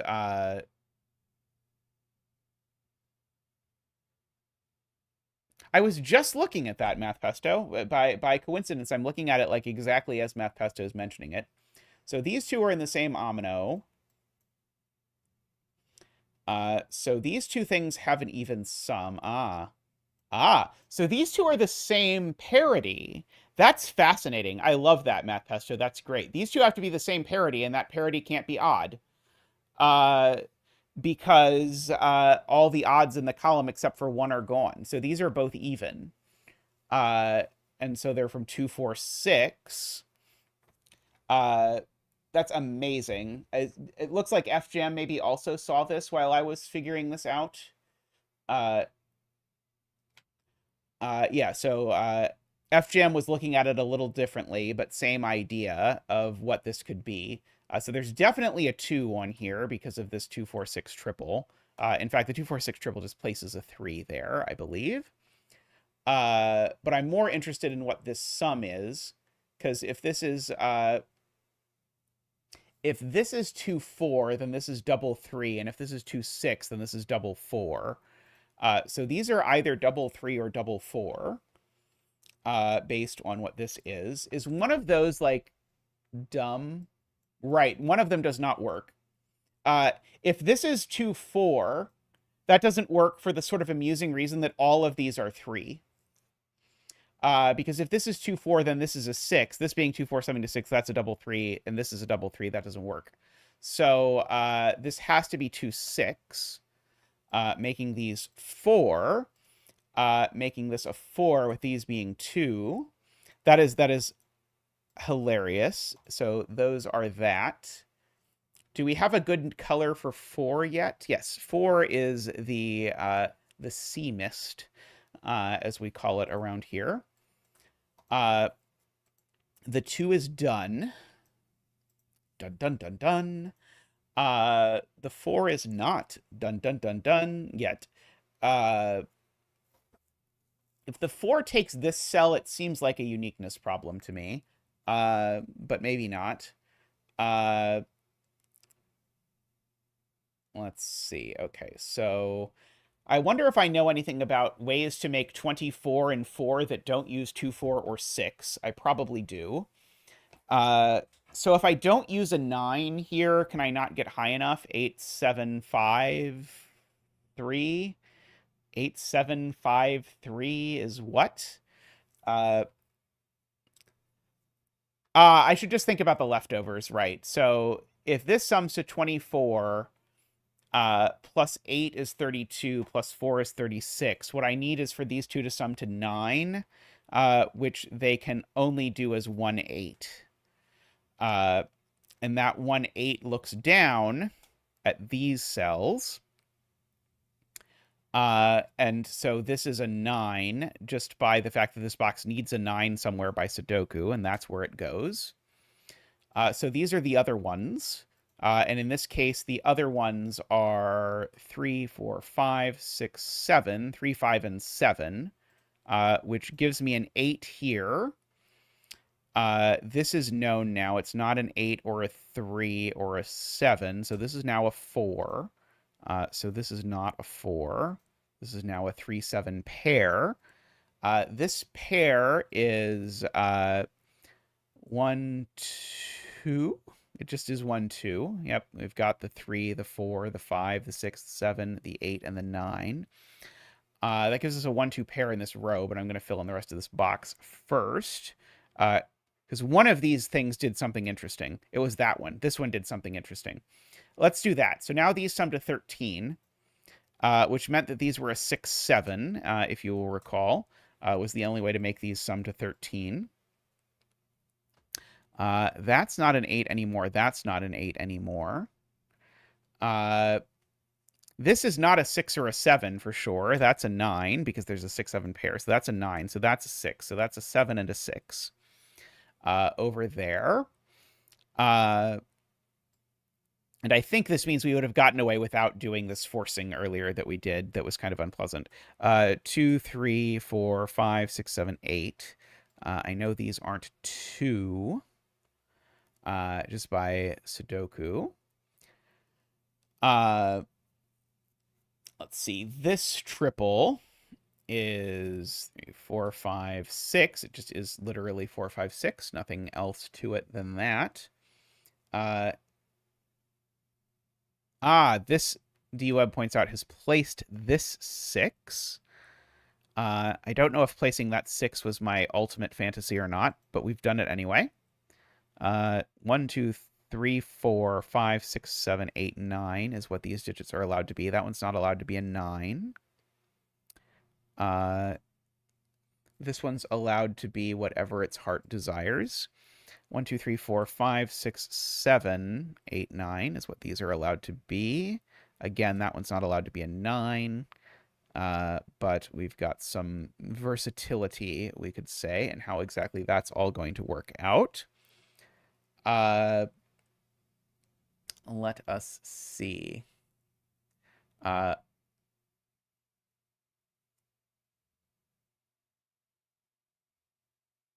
There's a 5 in one of these two cells. A few people are pointing out just there's a 5 in one of these, which some people would call a locked candidate. So there's no 5 in one of these, so one of these definitely is a 5. 9 in row 2. The 9 in row 2 sorts out the 7 and the 9. Thank you, DWeb. So that's not a 7. So one of these is a 9, and it's not the bet tree, conveniently. Thank you, Math Pesto, for sparing us that atrocity. Let's see. There's a 1, 2 pair here. These two sum to 9, and they don't involve a 1 or a 2. So these two are always either 3, 6 or 4, 5. And I think somehow I have absolutely no idea which one yet. Somehow. Horribly. Let's see. Okay, so now the maximum sum here, these no longer involve a 9, so this can no longer be a 9. Because if this is a 9, the minimum sum here is 17. These would need to be an 8, 9, but they can't be. If this is an 8, 8, 7, 1, the minimum sum is 16, that's still too small. So that is a 5. Because, again, the maximum sum here is now 15. Owing to that 9, which is huge. So 1, 5, 7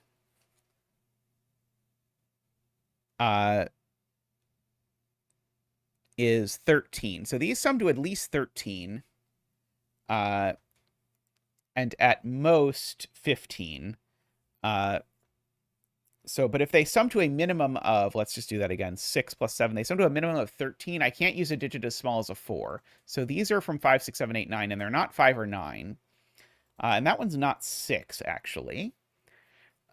Just by virtue of the fact that there is a 6 in the row. Okay, so if this is a 9, these are a 7, 8 pair. That looks okay to me. If this is an 8, that's 6 plus 8 is 14. This would be a 6, 8 pair.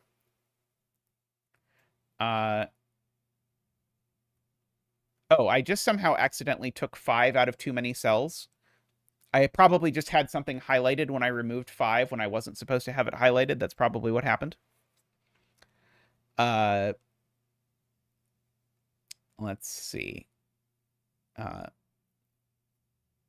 Yeah, so I think there's a little bit of optionality left for this.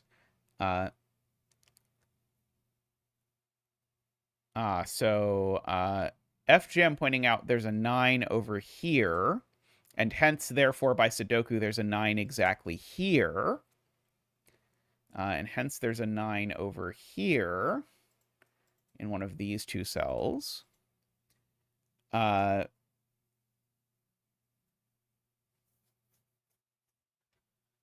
see. This line, I don't think I know anything about the sum of yet. Yeah, I do not think so.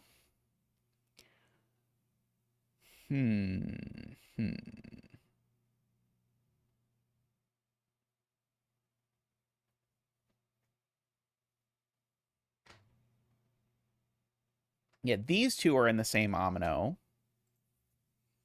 Oh, right. Okay, so the minimum this sum can possibly be, this is going to rule out the 4 option. The minimum this sum can possibly be, this is DWeb's point, is 9 plus some more stuff, which means these aren't double 4, which means neither of them is 4.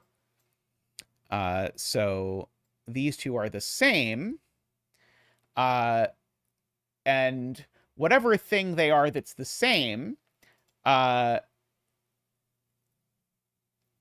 thing they are is bigger than, or at least as big as 7. 7 is the absolute minimum that I can put in here because of the fact that this is at minimum 9 plus 2 plus 3. So these are a minimum of 7.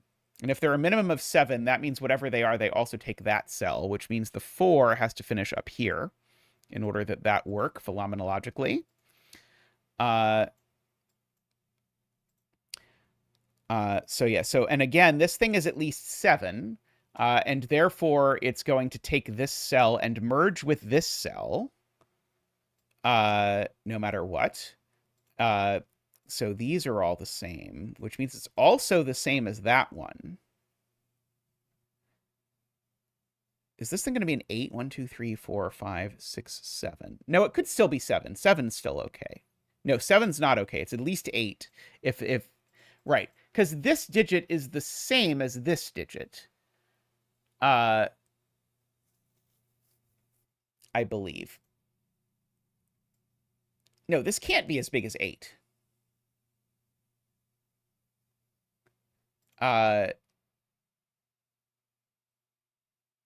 I could have taken the blue circle.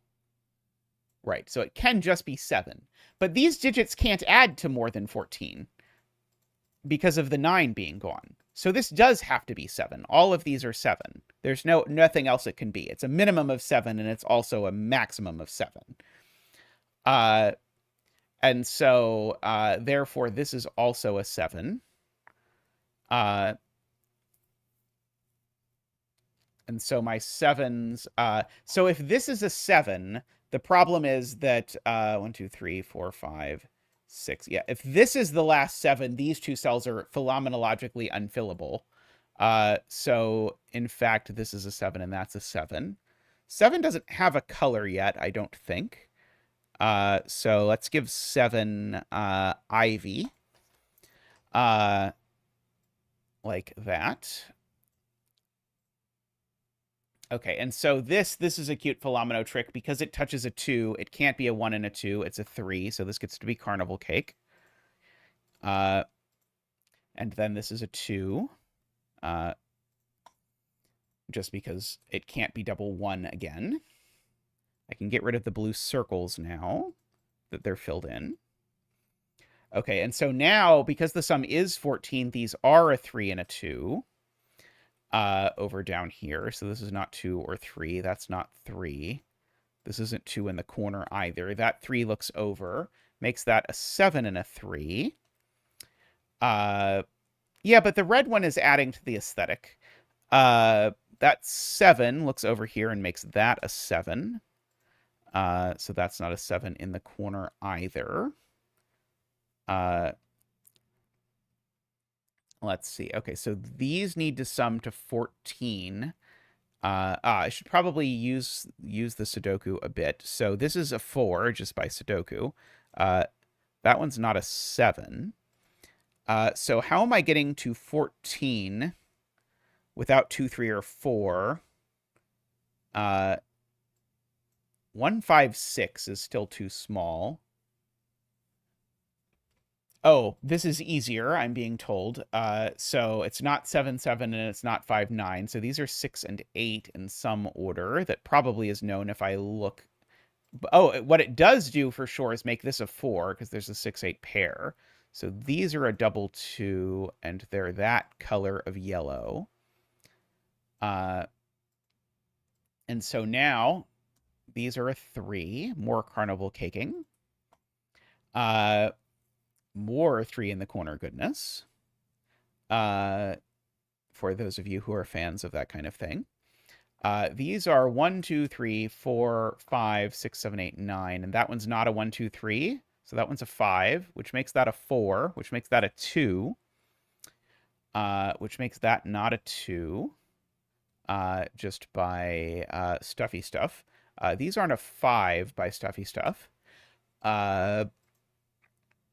So let's see. Oh, I probably can figure out what these... So these sum to 14, 21, 30, 36. So these two sum to 9.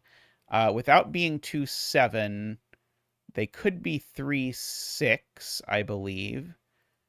Right, they are 3, 6 because they can't be anything else. So these are the other ones. A 1, a 2... No, not a 2. Not a 3, not a 4. A 5, not a 6, not a 7, and an 8. 1, 5, and 8, which conveniently does add to the correct number of 14, so that's reassuring. Oh, why aren't they 1, 8? Because I got confused. They well could be 1, 8, as far as I'm aware.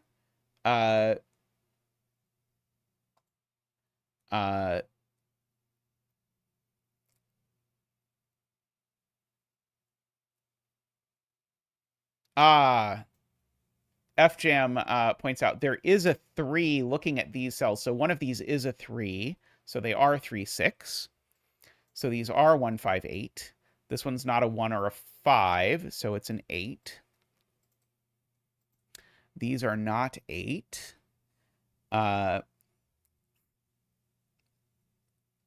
So we've got all of that stuff happening. The 7, 8 in column 6 is resolved by that 7. That's a good point. Let's see. Okay, so have I yet figured out what's going on here? I have not. No, I have. No. No, not yet. The 7 in row 14 is placed, I am being told. Indeed, that is a 7.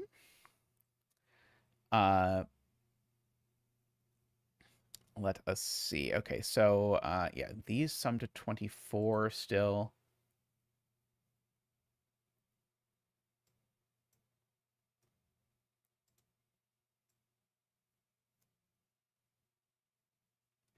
So I'm looking. So no. Right. So this is more complicated. Where is 3 in this row? And so this is very complicated because you need to use that 3, but there's nowhere for a 3 because of that 3 down there. So this is the 3, 6. So that is not a 6. Oh, also that's a 1 while I am at it. That 4 looks over there. And that 6 looks over there as well, making that a 5, making that a 4 and a 6. I may have overcomplicated that. I'm not sure.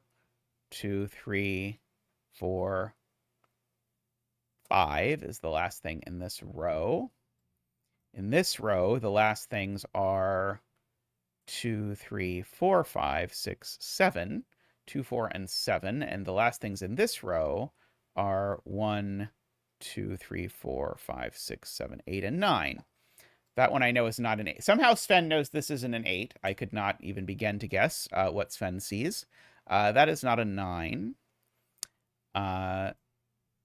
This could maybe be anything. The 2, 4, 7 seems like it could be anything as well. Let's see. These sum to 14 without a 2, 3. Oh, right. I've already done that and didn't find anything. Yes, Sven is definitely helping. Thank you, Sven. Never look a gift Sven in the mouth. Column 11 has a bunch of digits in it, I'm being told. Like that 8 looks up, so therefore that's a 6 and an 8. Good. I wish these had gone the other way, if I'm honest. I'd rather the 8 sort of sort out this stuff. But what are you going to do? 8 in column 11 looks up. Yeah, we got that. Let us see.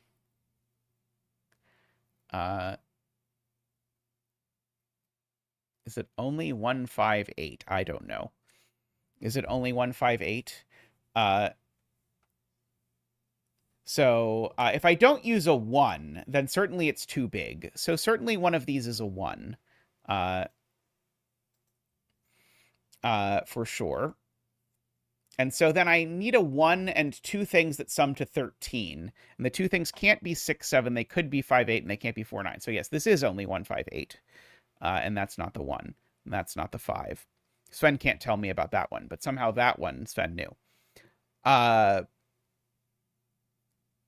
Okay, so these are 158.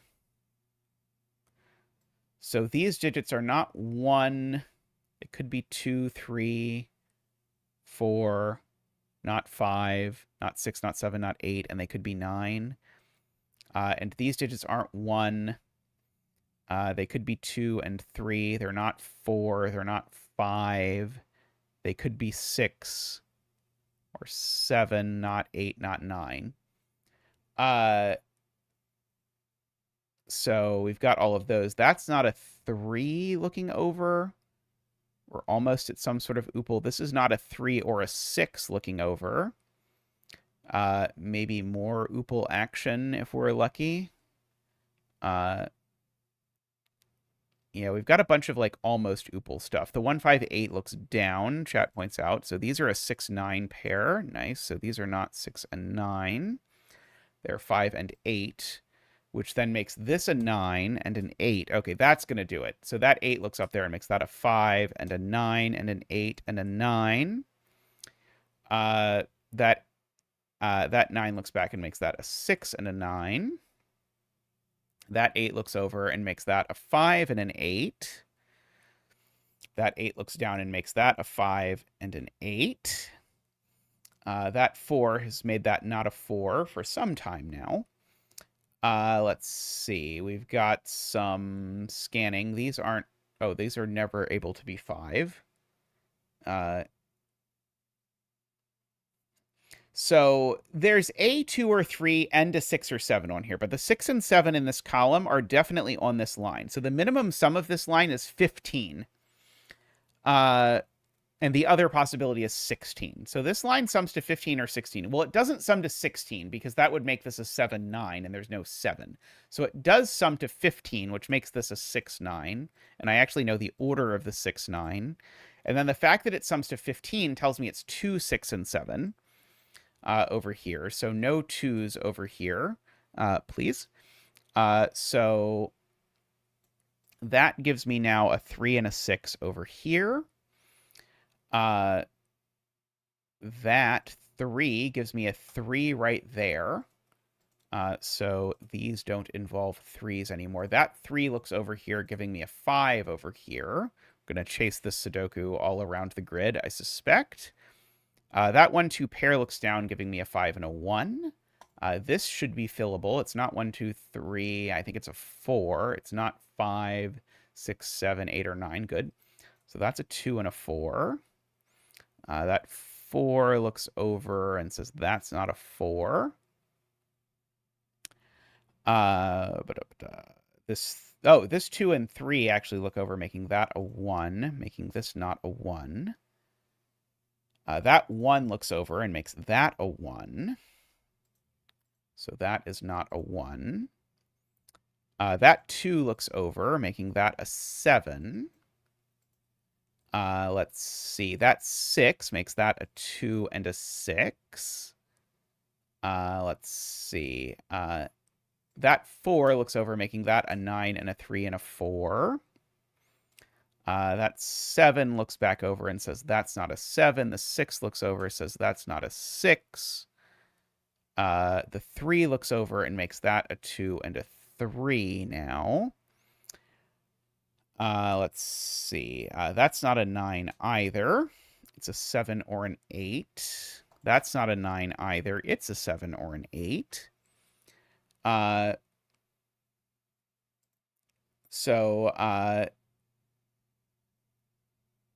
This is a 5, 7, or 8 to finish this whole business. Hey, Thea, I hope you're doing well. I am sort of churning through a bunch of Sudoku here. Let's see. So yeah, we've got the 5, 8 there.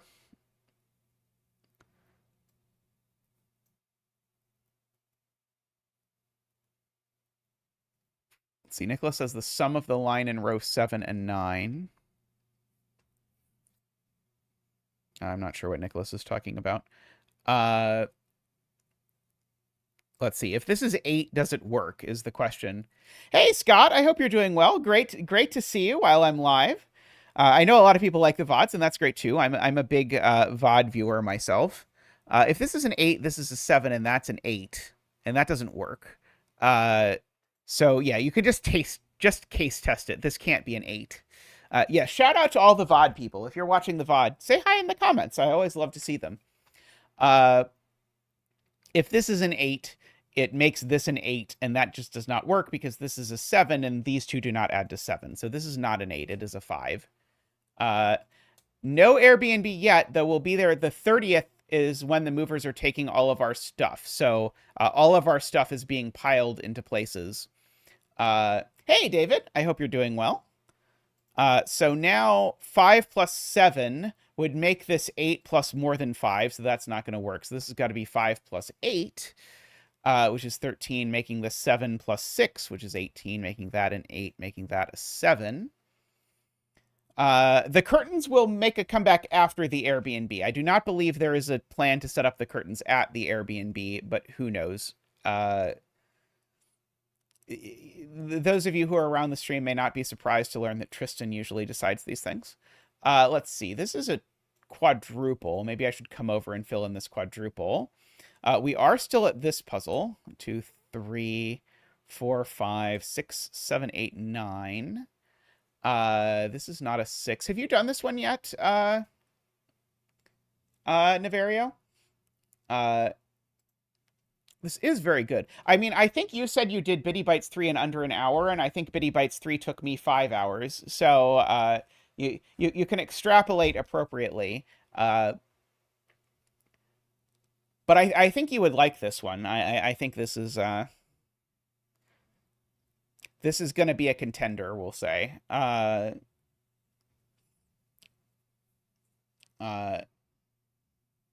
yeah, it won't be great, but it'll only be a month.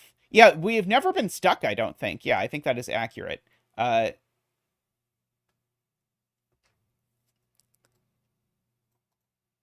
I mean, I'll be honest, MicroStudy, I would rather deal with minutely donations if I was if I had to choose between doing puzzles faster or minutely donations, I will choose the minutely donations every time. Uh, let's see. Okay, so assuredly something else is going on that I have missed. I feel like I've done so much Sudoku, I've probably just missed some easy Sudoku thing at this point. I mean, I guess at some point I have to actually contend with the sum of this line or something. Uh, let's see. Dorlier says the only option for this is 4, 5, 6, 9. That sounds terrible. Uh, Lord. Uh, column 9 I can fix. Agree there. I hadn't even noticed I hadn't filled those in, obviously. So is it that I'm supposed to prove that I can't do this without a 9 somehow?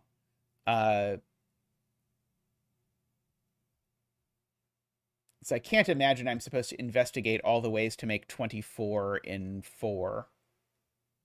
Row 2, column 2 is my friend, I am being told. Let's see. Do I know something about this box that I don't know that I know? Because I don't see it yet, FJam, even with... Oh, it's because this digit... Okay, it's because this digit's small. So if this is a 1, 2, or a 4, the problem is these two sum to a maximum of 6, and then I would need these to sum to a minimum of 18. That's cute. Okay, I always like that trick. I'm surprised. I just didn't see it because I didn't notice this was small. If these are both from 1, 2, 4, their maximum sum is 6, and then I would need these to both be 9. But they can't be because that would remove the ability to put a 9 in box this one. So therefore, this is a 6. So that's a 3 and a 6. Sven is helping me by telling me that digit can't be a 6 anymore. Thank you, Sven. That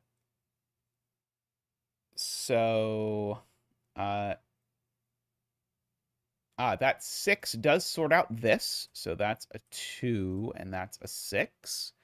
And that 2 looks backwards. Thank you, Nicholas and Ambrose, for noting that. So these are a 1-4 pair.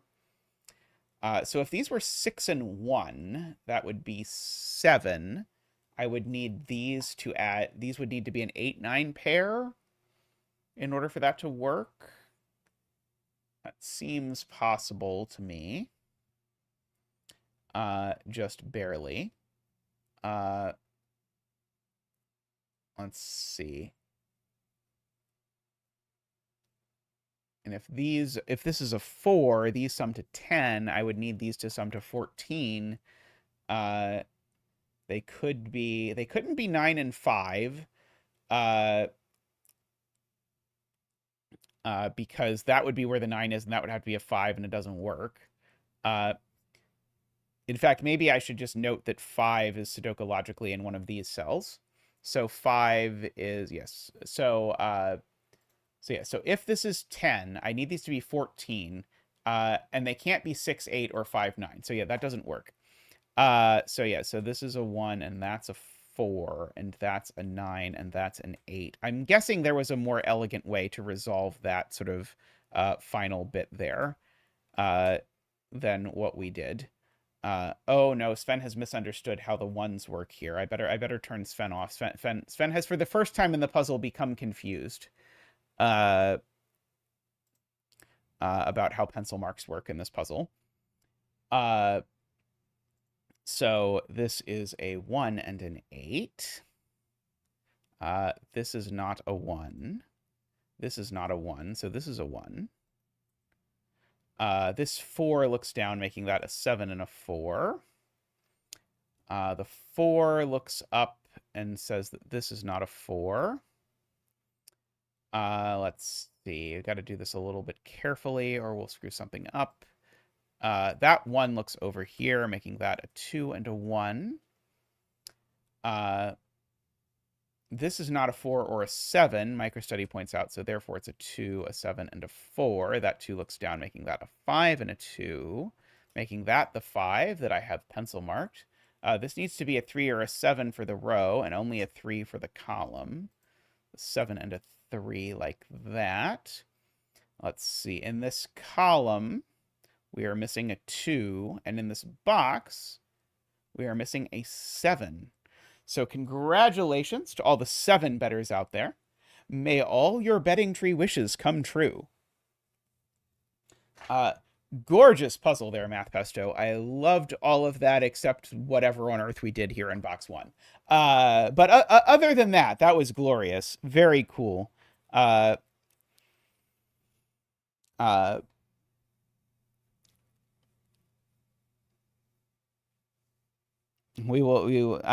hear the puzzle Math Pesto puzzle of the year contention list is going to be quite complicated. Because there's also a really great Country Road Math Pesto earlier this year. We will see. We'll see what else happens. I think eventually we figured out how to notate this in a way. Like once we discovered the rainbow notation, I think that was pretty good. Yes, do please take a second to like the stream. If you have not yet liked the stream, please do. All right, I am going to take a quick break, and then I will be back with some other puzzles. So I will see you all in just a moment. Be right back.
Welcome back.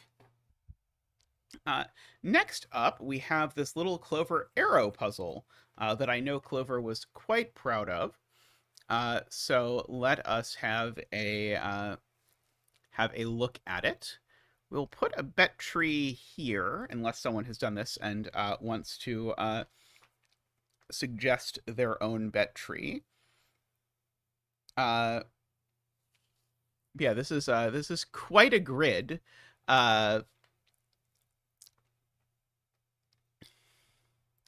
So, I mean, almost assuredly, the thing we have to prove is that this digit has to be a 9. So the minimum sum of these digits would be, if it were 3, 4, 5, 6. 3, 4, 5, 6 is what? 3, 4, 5, 6 is 7 plus 11 is 18. 3, 4, 5, 6 is 18. Yeah, that sounds right. Plus these two would be at least 3. That would be 21. Plus these two would be at least 24. So the sum of all of these is at least 24, which immediately tells us that this is at least a quarter of 24. Annoyingly, a quarter of 24 is not even what I get by saying the fact that one of these is at least 6. So this is 7, 8, or 9. Womp womp. Sadly, the math there did not lead to the sort of thing I was hoping that it would. Of course, these are all, I should say, at least 6, because they are sums of 3 digits.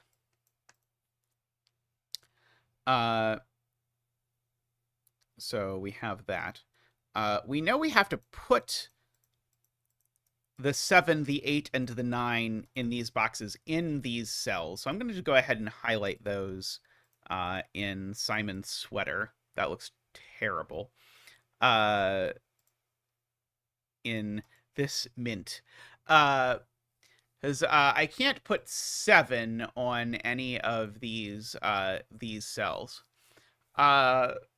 So the 7, 8, and 9 are sort of restricted into these. Oh, the point is, if there's 3 of them and there's 7, 8, 9, these are just a 7, 8, 9 triple. Right. Oops. Good spot. So yeah, so these are just a hidden triple. Okay, and so that means that one of these digits is a 6. And so whichever of these digits is a 6 that makes the arrow it's on a 9 because 1, 2, 6 will work. So this is not a 9 and that's not a 9. So we have that.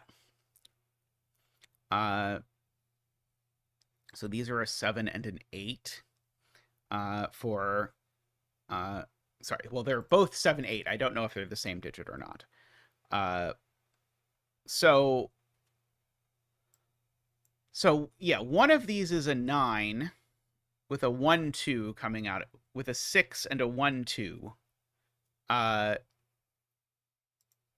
Right. This can't be a 7. That's a good spot from DWeb. If this is a 7, all 4 of these cells are from 1, 2, 4. And spoiler, that's too many 1, 2, 4s. So that's not a 7 and that's not a 7.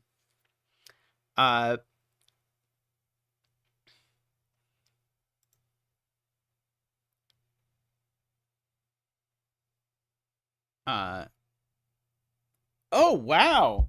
Danita has given 10 zetamath does puzzles memberships. Thank you so much, Danita. Thank you. Let's get you a big donation dance. Thank you. Woohoo!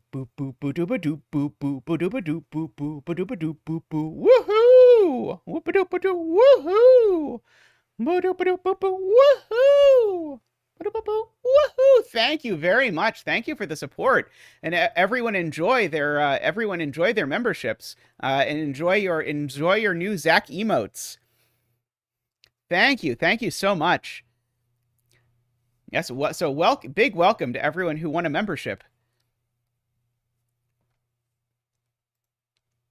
That is awesome. If only we had the spouting poo. Thank you so much. Hey, good morning, Kuraban.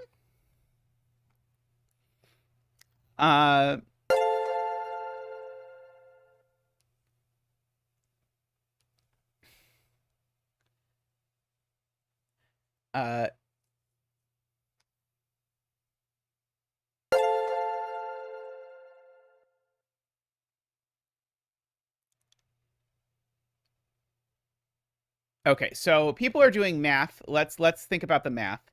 So these cells sum to 21. These sum to at least 5. So that would be 21 plus 5 is 26. Plus 5 is 31. Plus 1 is 33. So these two need to be on average at least 33 over 4. Oh, hello, Clover. Welcome, Clover. Thank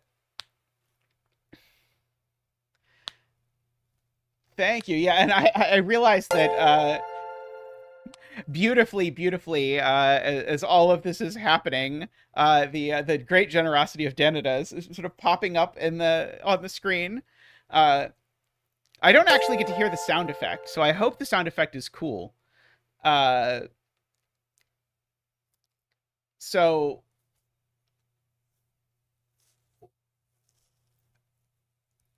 what is 33 over 2? 33 over 2 would be 16.5. So that means these two have to sum to more than 16.5, right? Because double the sum of these two is the sum of these all. So yeah, so these have to be an 8-9 pair, right? Although Clover says there's a non-math way to do it. But I feel like we just did it in a math way. Well,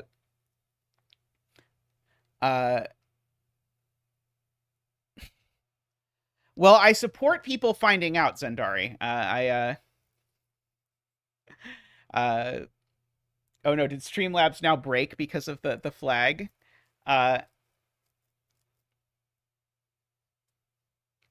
That's a very, very smart question there, DWeb, is to look at this arrow and ask, is there any way that there are 2 1s on it? And the answer is, of course, there's not 2 1s on it, because this 1 looks at both of those. And therefore, this is an arrow that doesn't have 2 1s on it, so it's definitely a 9.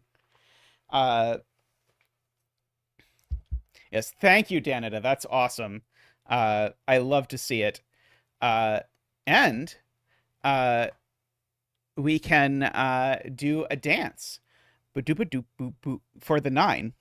We'll bring out Zach for the 9 dance. Woohoo! Ba-da-doo, woohoo! Ba-da-boo, woohoo! Ba-da-ba-doo, woohoo! Ba-da-ba-doo, woohoo! Ba-da-ba-da, waha! Ba-da-ba-da, baha! Thank you, Zach. Thank you. Well, the one we just did took 2 hours, Clover. So I will be warned that this is going to be hard. We'll see if it takes longer than the previous one. So one of these is 1, 2, 6. And the other is 2, 3, 4. So these are from 1, 2, 6, 2, 3, 4. And so the point is there's not a 5 on these arrows because one of them doesn't have a 1 and is therefore 2, 3, 4. And the other has a 6 on it, and so it's 1, 2, 6. So none of these have a 5. So one of these two has a 5, and that is a math-free way to get that this is an 8. So that I believe was the intended way to get this, because one of these needed to have a 5 because there was no place to accommodate a 5 on any of these. And so because this is a 5, that tells me that one of these is a 5, 1, 2, which means that one of these is a 2. So I can go ahead and make these whatever that color is and mark that one of them is a 2. And therefore one of these is a 1. Can go ahead and do that. One of these is a 1. And therefore this cell's not a 1. Good to know.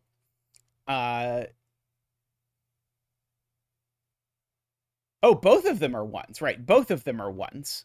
Good spot from chat. Both of these are 1s because the 1, right, there's a 1 in here. So it is true. One of them is a 1, but in fact, both of them are 1. So they probably don't need a color. But yes, the 9 arrow ate one of the 1s. So they can't have another 1.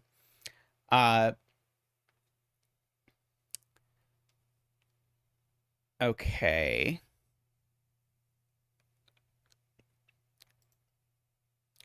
Fascinating.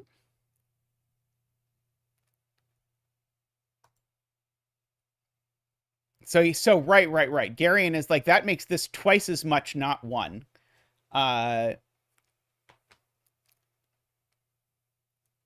Good. Okay, so I think we can't quite do the same thing in box 9. Because of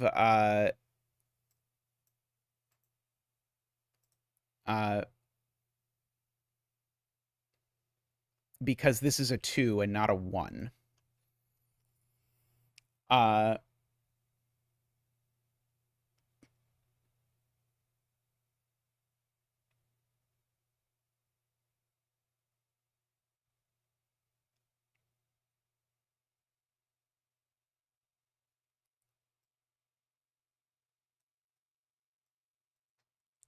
Sorry, I'm understanding Mixo's point. The 9 arrows in box 1 both have 2s on them. So you get 2 corner marks in box 2 and box 4.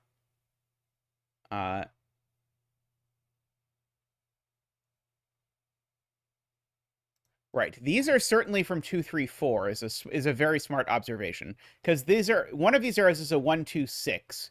In which case, the outie hanging out of this is not the 6, so it's a 1 so it's a 2.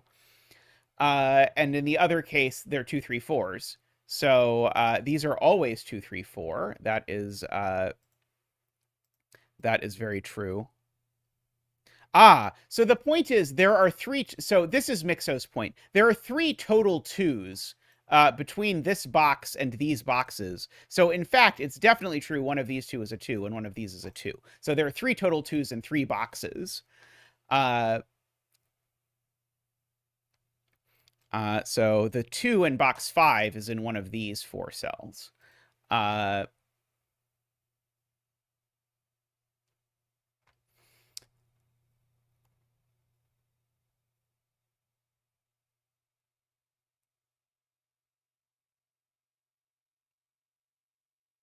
Okay. So how can we do a similarly clever thing? By the way, Clover, I really enjoyed Bitty Bytes 3. It was certainly my favorite of the Bitty Bytes so far. Uh, I think there was only one of the puzzles that I made a complete mess of, which I think was the one that was like it's 9 different arrow puzzles on top of each other or something like that. There were two of the like here's a bunch of grids, and one of them went beautifully smoothly, and then one of them was a disaster. I suspect that I missed the thing I was supposed to find. Uh, uh, Dorlier has placed the 2 in box 5. Yeah, I think the thermo was the one we got very smoothly, and the arrow was the one that we had a mess with, or was it the other way around? Uh, I don't remember which it was. Oh, there was a set break into something. I don't think I found a set break into anything. I'm pretty sure. Uh, but I thought the thermo one was the one that we got pretty smoothly. Uh, okay, so I have to understand how to do this with. So Kurobon says we can do it with math, but Clover says we're not supposed to use math. So I have to think what goes wrong if this is a 7. Uh,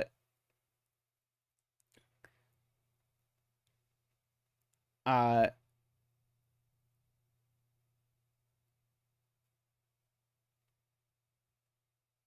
but I don't see what's wrong with this being.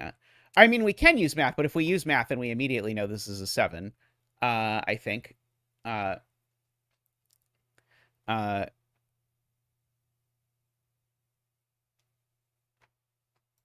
let's see. So the math was these sum to 21. Plus a minimum of 4 is 20 is 25, plus a minimum of 4 more is 29. Plus a minimum of 2 plus a minimum of 2 is 33. And so again, yes, so the math says that I need double the sum of these two to be at least 33, which only works if they are 8, 9. So these are an 8, 9, and that's a 7. I don't think that's what Clover wanted me to do. But I mean, that's the same argument we did up here. But then it turned out up here there was a much more beautiful way around that.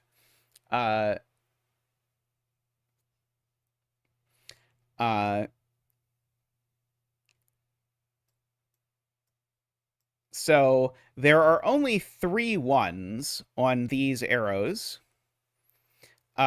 Is the next thing to consider at most 3 1s. And so one of these is a 3-cell sum without that. So one of these is a 2, 3, 4.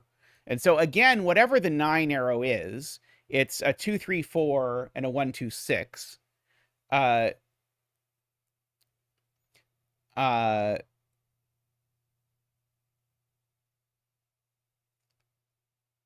again, so we've got a 2, 3, 4 and a 1, 2, 6. And so again, the 8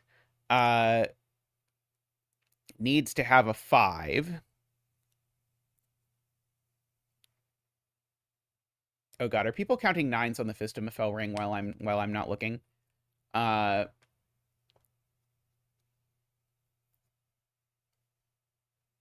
uh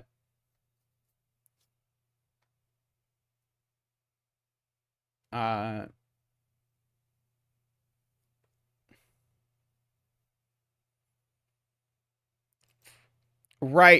Right. So the thing I just said actually does it. So what I just said is the 9 arrow is always a 1, 2, 6 and a 2, 3, 4. Well, one of the 2s would have to be in one of these 2 spots, and it can't be if this was the 9. So that's the 9, and that's the 8. Gorgeous. Okay. Got it. Okay, yeah. So that makes sense now. So again, these are from 1, 2, 6, and 2, 3, 4. The 6 I know is the 6 that is in this box. I know that's not a 1, and that's not a 1. I know that's not a 2, and that's not a 2. I know one of these two is a 1. So the 8 arrow needs 2 1s. And one of the 9 arrows needs a 1. So that's not a 1 because, again, I have too many 1s. I need 3 total 1s in these boxes. So there's a 1 in one of those and a 1 in one of these two in order to get the 3 1s in these 3 boxes to all land on arrows. Yeah, and whichever of these is a 1 is going to probably go with a 5, I guess. So let's see. There are also 3 2s. Is that true? There's 2 2, right. So it must be that the 8 is, this is Mixo's point, the 8 can't be 2 1 3 4s. If it was 2 1 3 4s, this would break because that would be a 1 3 4 quadruple. So at least one of the 8 arrows has a 2 on it. But that's the only amount of 2s I can have. I can't have 4 2s because I'm only in 3 boxes. So one of these has a 2 on it.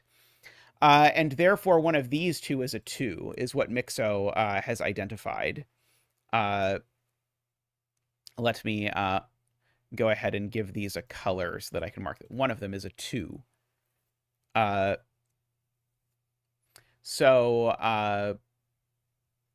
No, both of them are 2s. Both of them are 2s. It's the same thing as the other way. Both of them are 2s because I can only fit 1 2 in here and no 2s in there. So, yeah, again, I'm not counting to 3 very well. So those are both 2. They, again, don't need a color. This is exactly the same argument that had over there.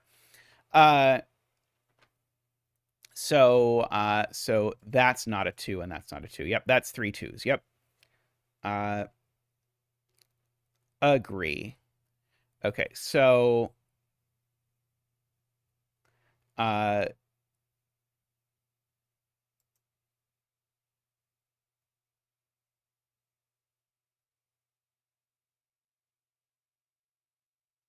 so now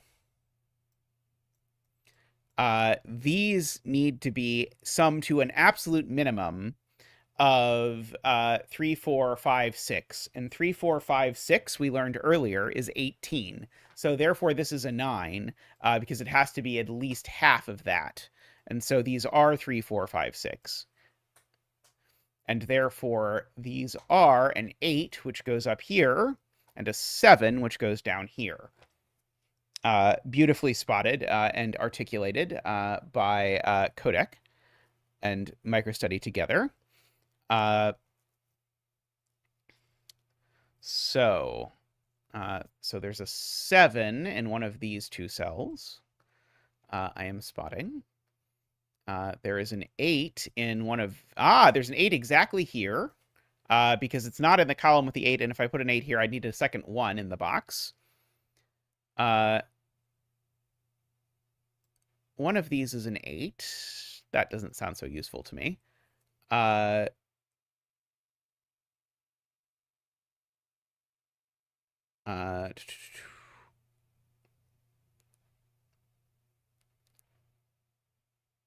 2 2. Yeah, one of these is a 2, I know.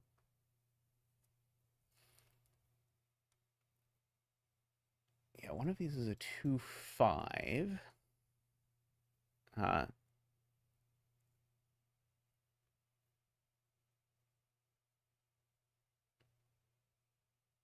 I think this is the first titled Clover puzzle I have ever done, by the way, outside of a CTC app.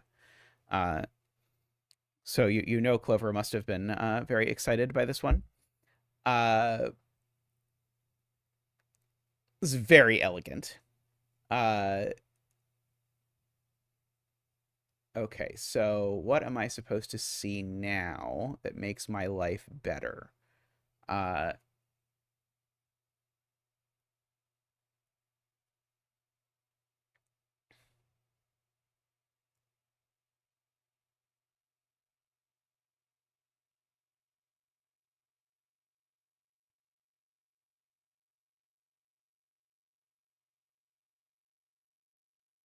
I don't think I know that these can't be 1s, do I? Do I need to count 1s better?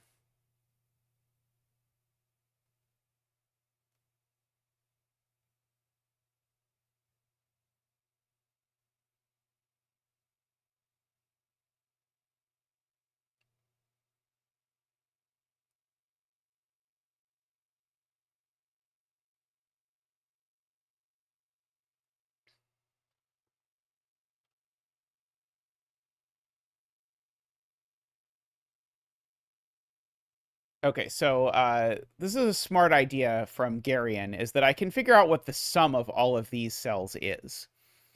Uh, so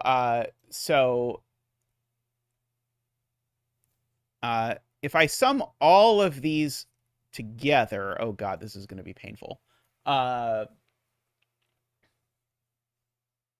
I started to think about how I was going to do this, and it realized it was going to be more painful than I had hoped. Uh, uh,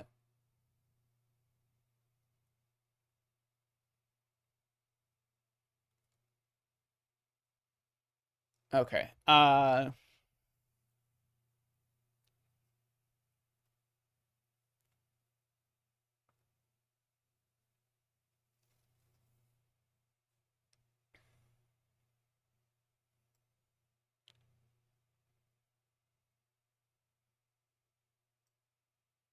Hey, Paulfly, how are you doing? Uh,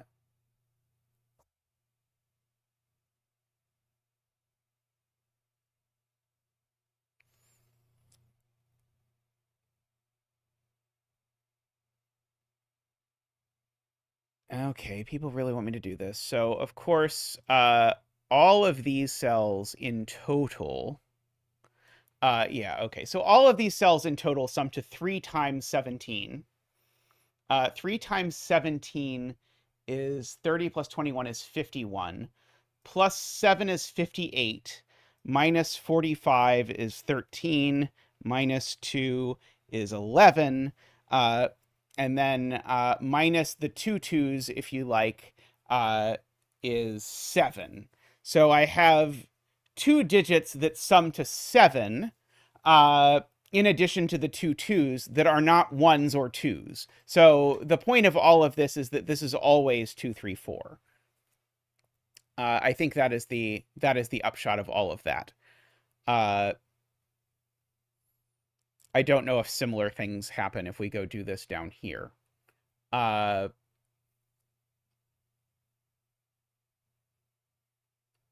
But I don't think we get anything other than that these are from 2, 3, 4.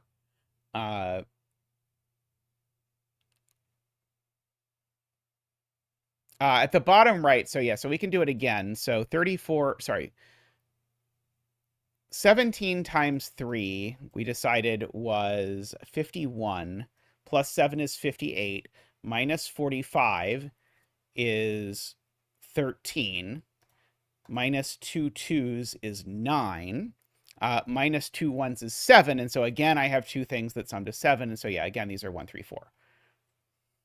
Okay. The math was not as bad as I thought it was going to be.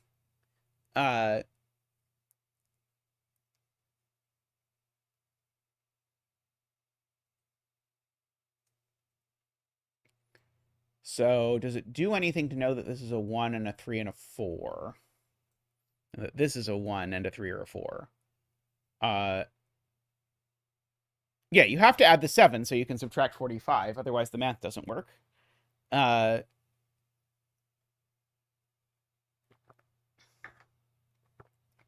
Um,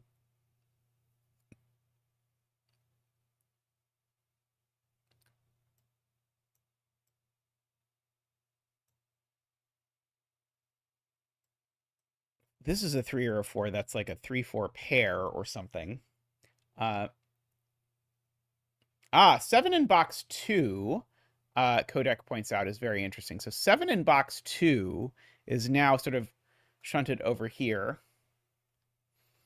So 7 in this box is in one of these two cells, and it would be very interesting if it was here.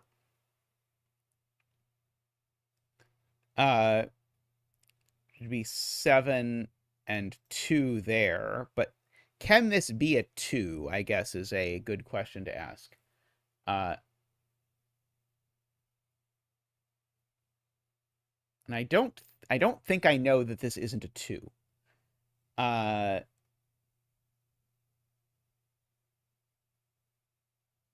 Maybe I should know it. Yeah, maybe what I should say is, it's possible I should know this, I just don't yet know it.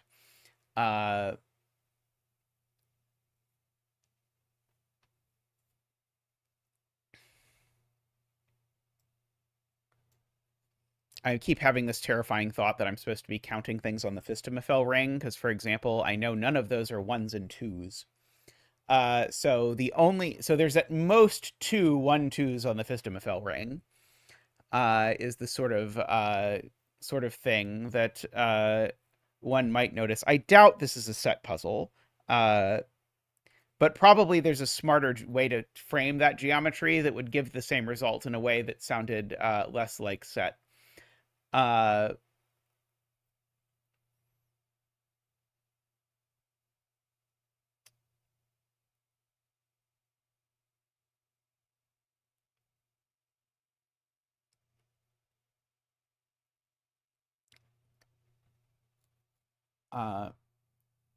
So what if there are no 1-2s on the Fistamathel ring? Assuredly, that is a set argument I can do, right? Or not even a set argument. Assuredly, that is just a thing I can figure out. If there are no 1-2s in this sort of in either of these in any of these cells, then the 1-2s end up in this pattern, and then we end up ruling 1-2 out of all of these. That's a setup I've used in my puzzles like a gazillion times. But that doesn't seem to immediately break to me. As best I can tell. Is it a question of how many 3, 4, 5, 6s can I really put in these cells? Uh,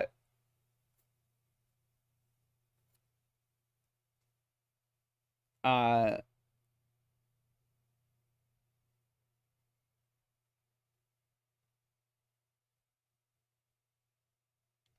I don't really think it's a Fistamathel thing. I think it's one of these things. I think it's a intersections of 2 rows and 2 columns thing. I think it's a lattice thing, is what I think is going on here. And I'm just trying to figure out what the right lattice thing is. Because the whole thing, the lattice thing, if you've not sort of seen this before, is if you have sort of a lattice like this that needs to have 4 1s in it, for example, then you don't get to put 1s in these. And so I kind of think I'm supposed to use a lattice argument to say that these 2 can't be 1s or 2s, or something like that, but I'm not sure. Let's see, Nicholas points out I can remove 1 from those cells. That's certainly true.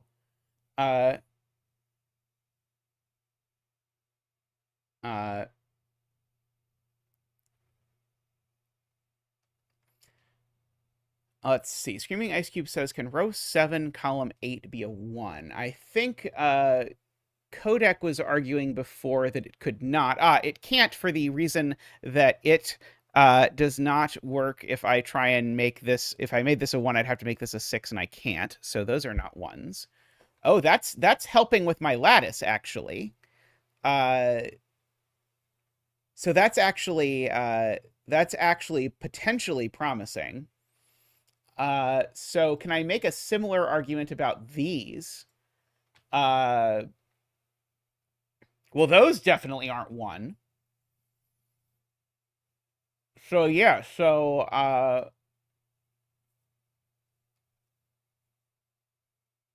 and they're not 2, right? Okay, so these are not 1 or 2. Okay, so there are no 1s or 2s in here.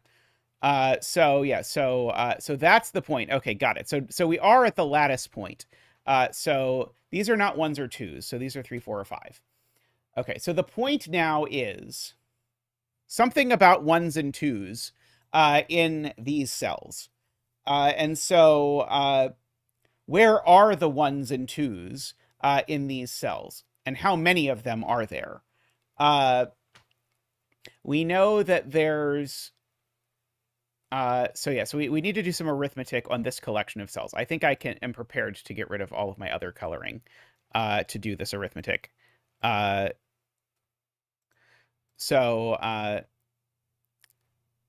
This collection of cells, let's do our accounting. How many 1s and 2s are there? So this 9 has 2 2s, and these 8s have 2 2s. No, these 8s have 1, 2. So there's 3 2s just on the arrows alone. And 3 1s just on the arrows alone. So there's 3 2s and 3 1s on the arrows. And of course there's at most 4 2s and at most 4 1s in total between all of these cells. Now,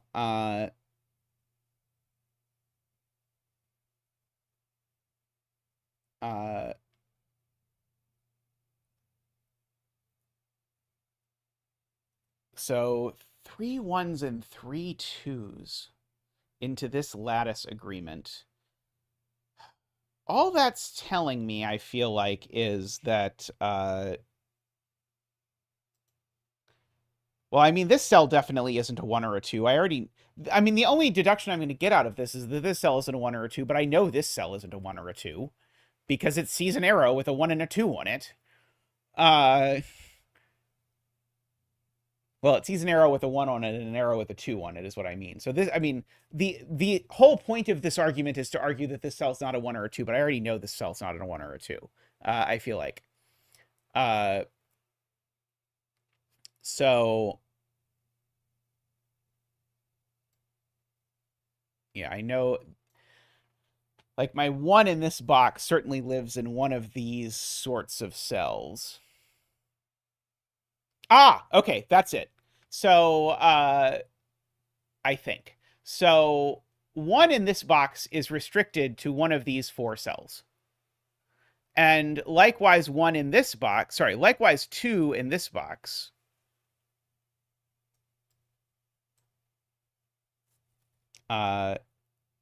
is restricted. Oh, no, not quite. It's so close. It's so close to one of these cells. But no, but not quite, because it's 2s and 1s are not the same number. Not row 3, column 9.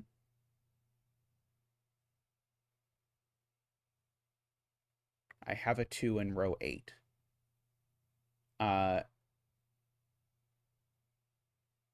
So I do have a 2 down there. People are saying this can't be a 1, I believe. Because there's an 8 arrow looking at it. So these are actually the cells that this is where the 1 can go in this box. This is where the 2 can go in this box. I believe. And so, and we just said it can't go there. Wait, how did I feel like I got the wrong answer down here. I screwed this up somehow. I don't know what I did exactly. Okay, so I'm looking at where the 2 can go in this box. It doesn't go in any of those cells. It doesn't go in any of these cells. For sure. So the 2 goes in one of these cells. Was this asymmetric somehow, or did I just completely screw this up from the beginning? That's always possible. Oh, it is asymmetric because of the 8. The 8 here is the point. So one of these is a 1.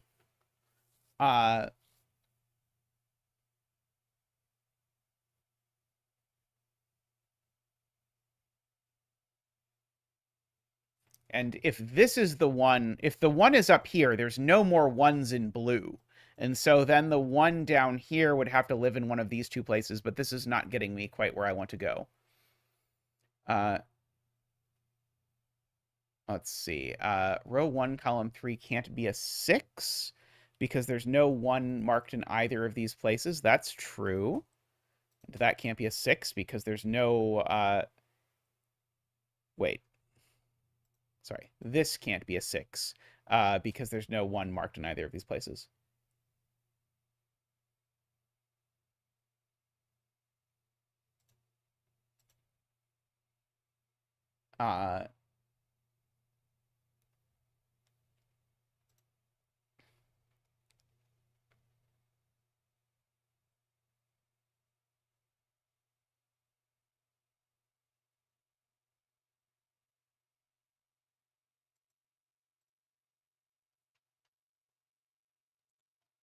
Uh, yeah, I feel like my 1-2 geometry thing isn't quite working, although it's one of my favorite, like, as I said, like, almost every, like, Zeta hard Sudoku stuff puzzle amounts to either counting ones and twos in a lattice or counting ones, twos, and threes in a lattice, because I enjoy it. But let's see. We're told that perhaps we can narrow down the candidates on arrows.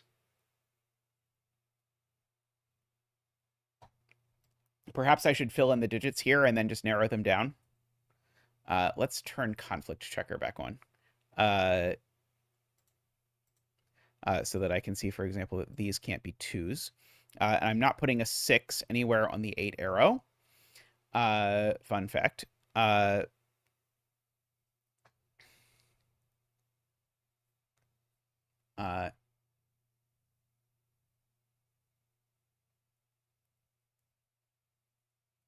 missed a 6. I missed a 6, getting rid of it. Good, good.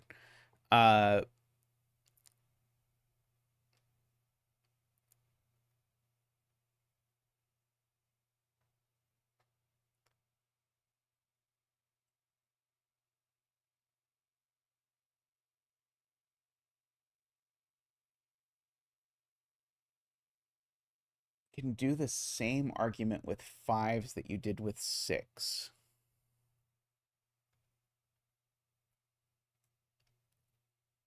I think I'm missing something. Row 8, column 9. Right. If this can't be a 5 is the point, because there's not a 1, 2 to go with it. So this can't be a 5. Sorry, this can't be a 5 because there's not a 1, 2 to go with it. That's the argument from before that was being referenced. So ergo, one of those is a 5.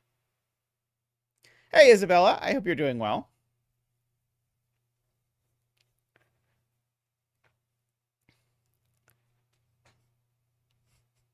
I will say, and therefore there is a 5 on the Fistum of Hell ring, and Clover will be mad at me. So yeah, so we've got that. Which again is making me think I'm supposed to be looking at this whole, like, lattice arrangement. But I think that's not what I think I should try and dislodge the idea that I'm supposed to be looking at this lattice arrangement from my brain. Oh, sorry to hear that, Isabella. That sounds very unpleasant. So I know there's like a 3-4 pair in these cells, and there's a 3-4 pair in these cells, which sounds useful until you realize the only cell it sees is that one.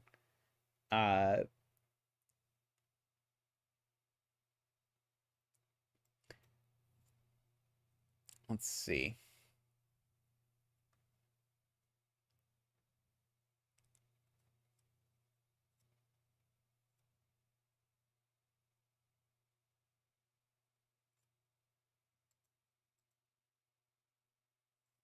Oh, okay. So I see this sort of thing that Clover wants us to notice. So the 5 here always goes with a 2 in one of these cells and a 1 on the outside. So one of these is a 2. And likewise, the 6 here that is in one of these two cells always goes with a 1 in one of these two cells. And then the other arrow is the 2, 3, 4 arrow up here, and the 1, 3, 4 arrow down here.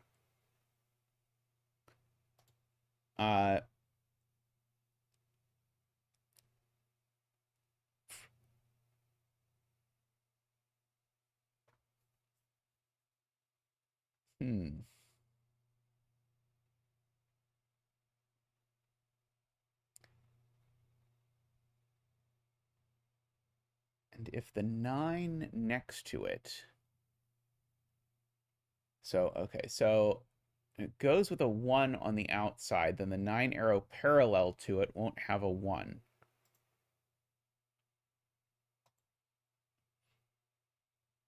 Okay, so Clover is pointing out here that if the 5 is on this side, that that's a 2 and a 1.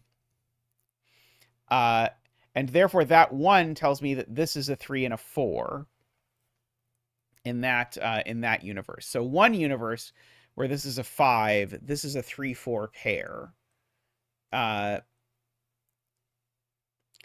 And in the other universe, this is a 5. And so the point is, this is never a 3 or a 4. Because if this cell was a 3 or a 4, we'd break both universes.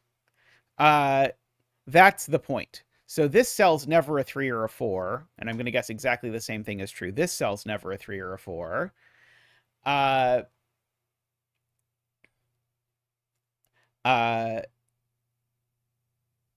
That is a neat sort of entanglement that I had definitely not appreciated. And there's probably a very similar thing happening over here, where if this is a 6, then this is a 2, which makes this a 3 or a 4. Right, that makes this a 3-4 pair. Which means this is never 3 or 4 either. This is never 3 or 4. Okay, and so now that gives us a bunch of pairs, so we can peel some 2s out of there. We can peel some 1s out of here. We've got our little Jovi on 1s now. So our Jovi wing on 1s now tells us that there's a 1 up here somewhere, and it's not there. And that has gotten us a Jovi on 2s up here, which tells us that there's a 2 in exactly one of those 2 cells. And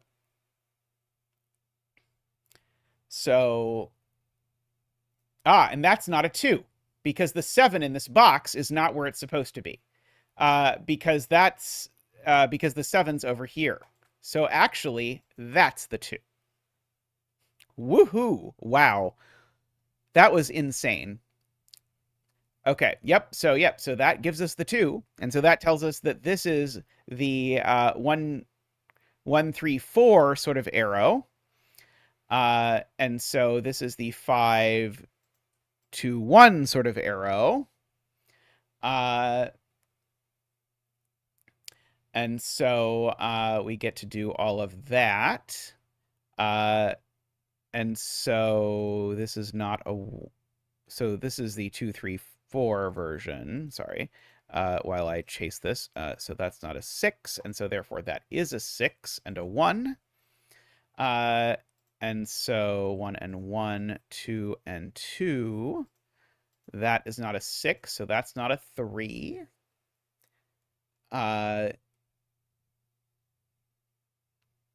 That is something. I'm quite impressed with that discovery, Clover. So 2, 3, 4, 5, 6, 7, 8, 9 is what goes up here. That's not a 9. That's not a 9.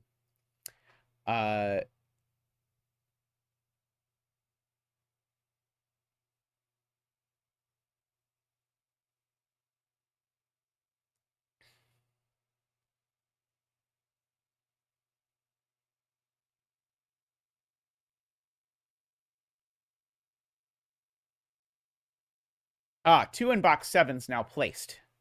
Dorlier points out. Sorry, Mixo points out. 2 in box 7 is now placed by Jovi Wing. Because 2 is ruled out of all of these cells, and it's ruled out of these, so this is actually a 2, and that is a 7. Beautiful.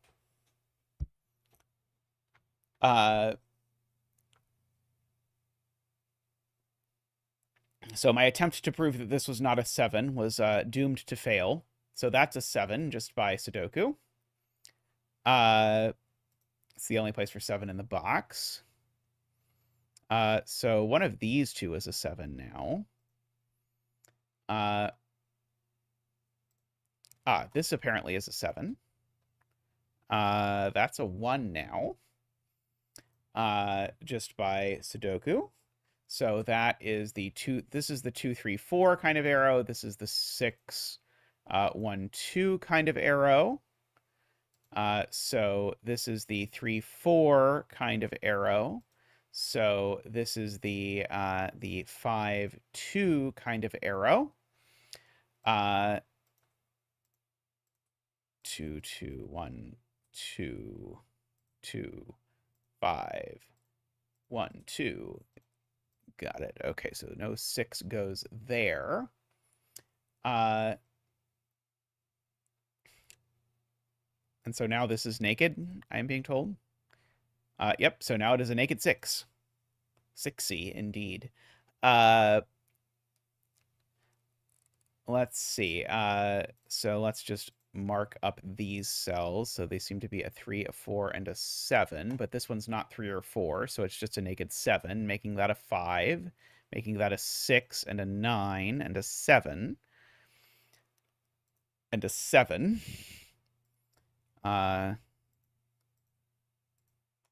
Obligatory Friends reference. Let's see. Okay. So this is a 3 or a 4, it would seem. These are something. And the something is not 3 or 4, so therefore this is a 6, and that's a 5. And this is now known. It's now a 1, and that's the 8. Yeah, I really wonder if there was some geometry trick to force these to be a 1, 2, or something like that. I have no idea. I certainly did not find it, if there was. But that was kind of what I was trying to prove, was that I was going to need 1, 2s in these cells eventually. But I did not succeed in proving it, obviously. So those are some things. These are some things. These are not 3 or 4. So we've got some more stuff there. Oh, there's a 3-4 pair in this row, so this isn't 3 or 4. So it's 5 or 6. So that's not 6. It's 3 or 4. So that's a 3-4 pair in the box. So those aren't 3 or 4. 5,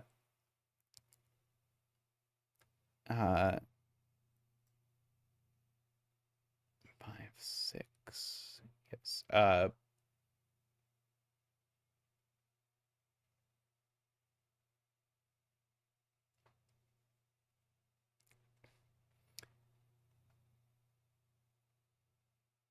6 in box 8.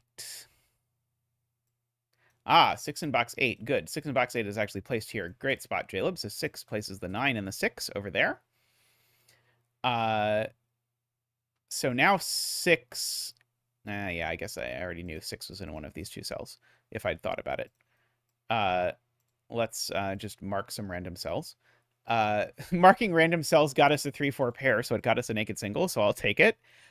2, 3, 4, 5, 6, 7, 8. That's just a random 9. So let's mark these now. So that's a 3-4 pair. That's made that a 5 and a 4, and made that an 8, and a 3, and a 6, and a 3, and a 4, and a 3, and a 4, and a 3, and a 3, and a 4, and a 3, and a 4, and a 3, and a 4, and a 3, and a 4. My keypad was being glitchy there for a second. That's a 5. That's an 8. For whatever reason, my Bluetooth keypad thing has been being very laggy lately. I don't know why. Hey, Panthera! That is a 4. By unique rectangles, this is not a 5 or a 9, so therefore these are a 5-9 pair. That will really get Clover to throw things at me, I suspect. Probably I can figure out what this is, though. 2, that's a 3. These digits, 1, 2, 3, 4, they are a 5 and an 8. Like that. These digits are something.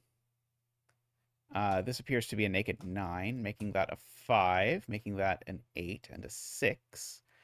And a 9 and a 5, and an 8 and a 5. And this is something, let's see, Mark will tell us. This is a 9, and the bet tree is a 4. So congratulations to all the 4 bettors out there. May all your betting tree wishes come true. Very nice, very nice.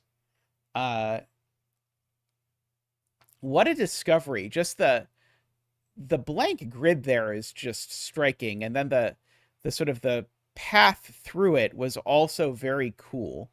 Very neat puzzle, Clover. certainly tricky to notice the sort of the interconnection. Not at all unfair, just I was not really appreciating exactly how much the locations of the ones and twos forced about the arrows they weren't on was the thing that I took a long time to sort of fully appreciate. Uh, Alrighty. Well, let me take a quick break, and we'll be back and we'll do another puzzle. Awesome puzzle, Clover. Well done. As always, of course.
Alrighty, welcome back.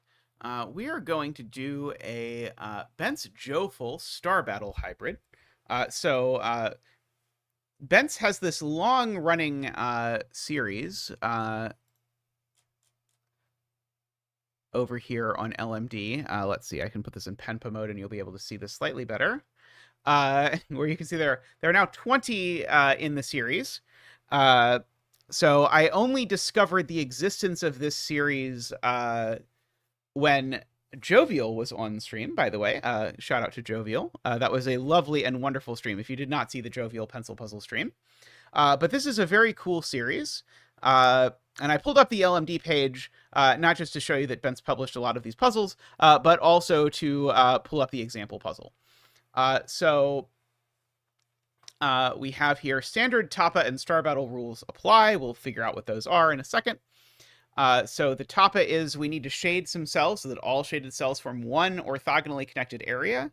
Clues can't be shaded and represent the lengths of blocks of consecutive shaded cells. So typically in Tapa puzzles, you actually have numbers that tell you sort of like, oh, there's one block of 3 and one block of 4 in the sort of 8 long block around this.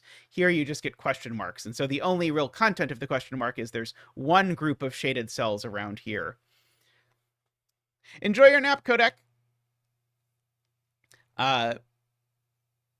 Okay, and so in this version of Tapa, every region of unshaded cells must contain exactly one clue. So that is not sort of standard Tapa, but here we need to make it so that every sort of unconnected, or every region of unshaded cells contains exactly one clue. And then Star Battle, we need to place stars into some unshaded cells such that each row, column, and unshaded region contains exactly 2 stars, and stars may not touch one another even diagonally. So here is a sample of what that might look like. Oh, I realize I should scroll up. Here's a sample of what that might look like in a miniature version. So you'll see that all the green things are their own regions. You'll see, for example, that this is a single question mark clue because there's only one group of shaded cells around it, whereas this is a 3 question mark clue because there's 1, 2, 3 groups of shaded cells around it. Again, the thing you're supposed to be focusing on here is only the 8 cells that immediately border this one. If you've not seen Tapa before, it's a little weird to sort of wrap your brain around exactly what it's saying, but it's only sort of the 8 immediate cells. Okay. Does every region contain a clue?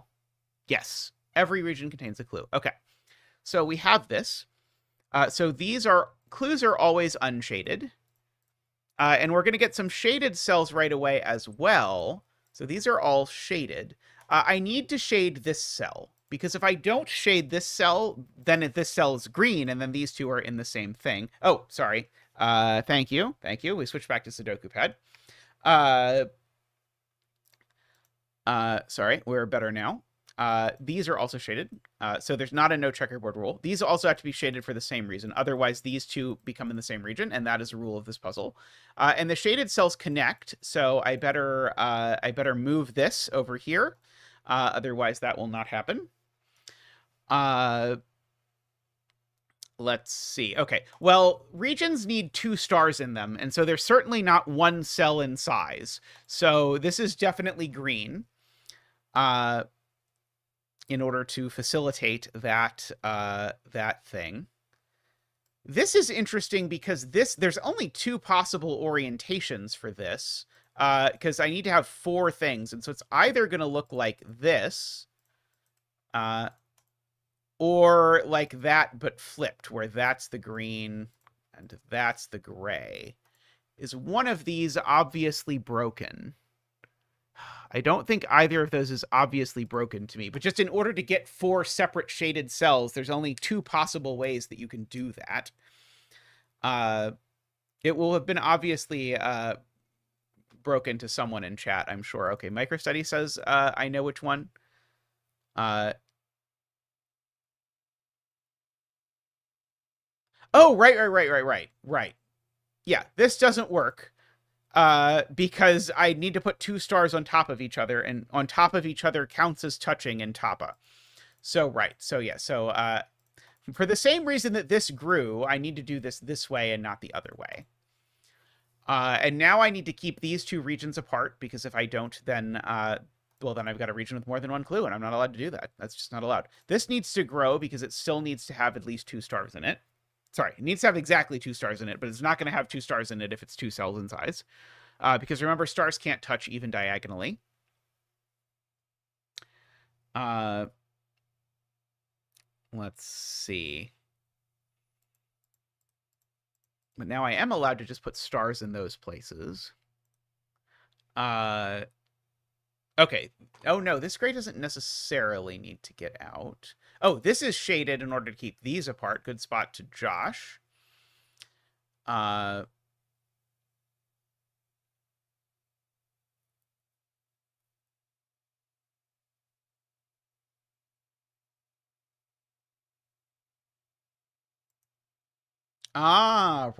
Okay, yeah, this cell, I was noticing that it was going to get constrained, but it's actually forced. In my head, I did not realize this, but yeah, Mixo and David are pointing out this cell is completely forced because I need another gray segment. And if I don't immediately end these and start another one, it's not going to work. And now I need to separate that so that it does not turn into a something something. If this is green, we isolate this gray up here, so it can't be. It must be gray. In fact, the grays have to connect across here. This gray needs to get out. I need to avoid a 2 by 2, so I end up with that shape. So the stars either look like that or look like that. This gray segment still hasn't gotten out. That's a fair point. This gray segment needs to get out, of course. This is not big enough to contain 2 stars because, remember, stars are not allowed to touch diagonally, so this has to get out, which means this has to get out again. This green is certainly not large enough. It needs to be separated from its friend. It's still not large enough. The gray needs to escape in order that that work.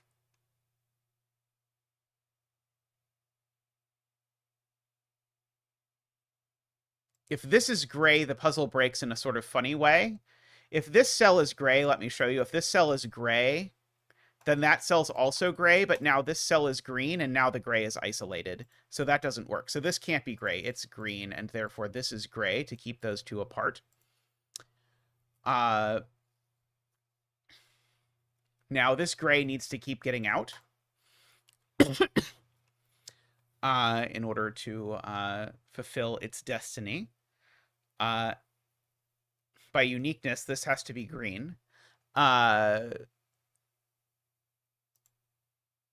see. Oh, in fact, actually, I don't even really need to use uniqueness. I can just ask where's the second star in row 1, because there has to be 2 stars in row 1, and they can't be there and there. So that has to be a star. I don't even have to feel guilty about that one. So that's a star. So I can say that's not a star. One of these two is a star. So this is never a star while I'm doing that. So one of these two is a star, but that doesn't really tell me anything immediately.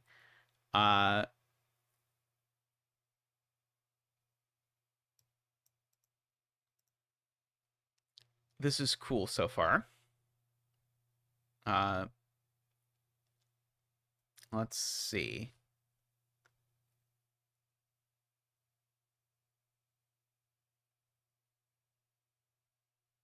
Row 3, column 4 is not a star, yeah.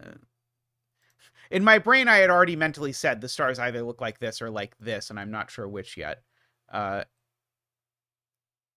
Row 2, column 6. Right. This region is growing at most one more cell.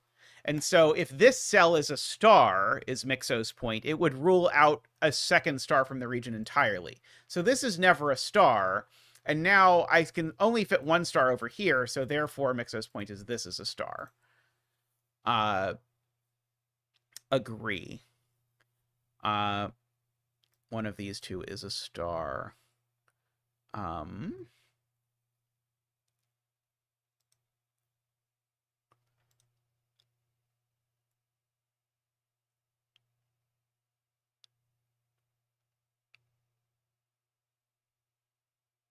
Now I know the stars and the plus, right? Because now this isn't a star because they touch diagonally, right? This is now not a star, so therefore these are stars. Good. Yes, I had not noticed that. Thank you. So this is not so this is not a star, and therefore this region must grow. But now the region must end, and this must be a star, so this is not a star. This gray at the top still has to get out, so that's going to be gray.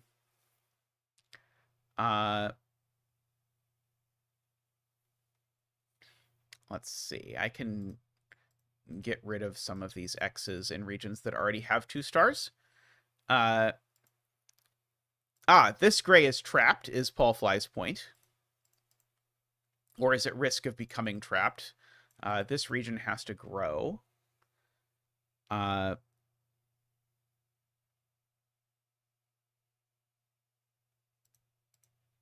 These can each grow. This is not a star, for what it's worth. Let's see. I am going to mark that this is not a star, just for my sanity.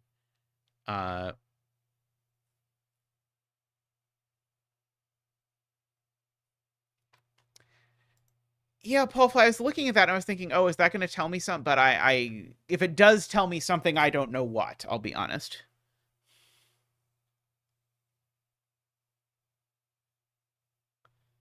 Oh, column 3 needs 2 stars and it can't have any of them up here.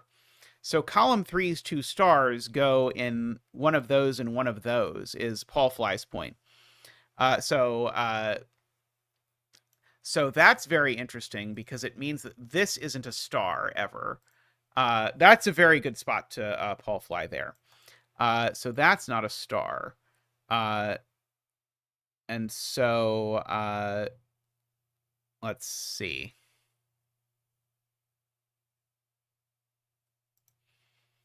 So of course this region needs to grow. Do I know how it grows?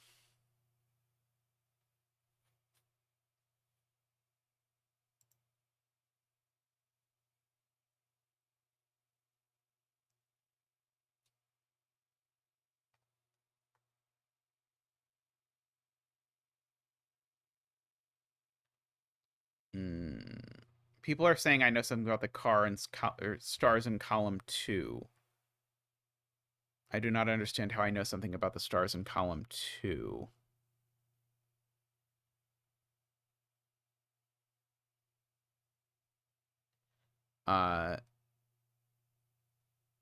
Right. So I know one of these two is a star, so none of these are stars, right? That's the point, right? Okay, got it. So yeah, so that's the point, is that as soon as I know one of these two is a star, I know neither of these is a star, and neither of these is a star. And so now in column 2, I can put one star here, and I'd better, and I have to put a star up here. Got it. Okay. Yeah, of course, there's no stars in there. Yeah, one of these had better be a star. I can mark that, I suppose.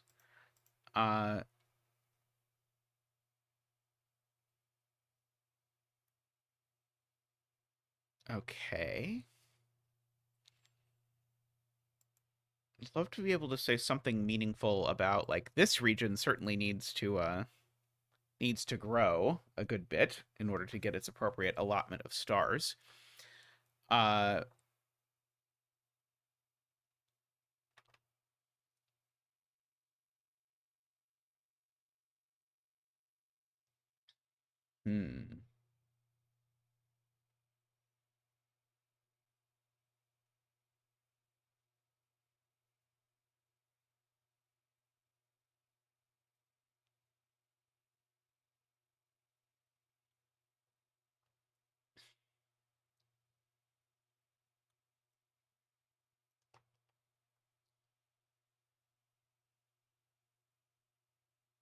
So yeah, one of these two is getting into column 3 for sure. In fact, I think this one's always getting into column 3.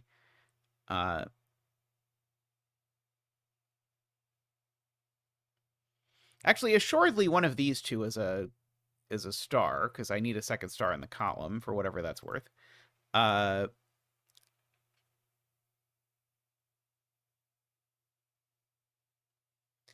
Okay, let's see. I'm just using Josh's point here. These 3 regions have 6 stars. I don't think Josh's point works.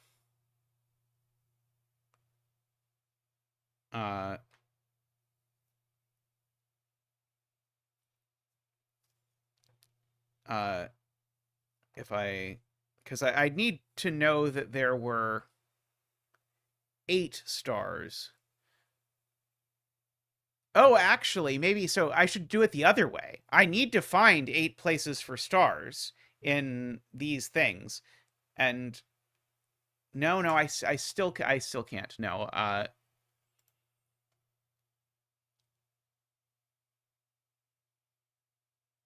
mean, I know one of these is a star and I know one of these is a star, but I know that without even thinking about that, right? I mean, I certainly don't need to think about anything anywhere near that complicated in order to know that one of these is a star, right? What does it get me to know that one of these is a star and one of those is a star? Uh, so what people are really saying is just you know that there's no more stars in column 10, uh, past the ones in here. Uh, that's true. I agree with that assessment. Uh, But yeah, I had seen this a different way, that in order to get the row 3 and row 4 stars, I needed a little Jovi wing on stars. But I had not appreciated that the fact that I needed a star over here together with that star gave me all the stars in column 10. Uh, uh, should I be asking about where stars are going in column 9? Column 9 is getting awfully complicated. Unless the stars are exactly here and here. 1 second. Do I need to go to be right back? Yes. 1 moment.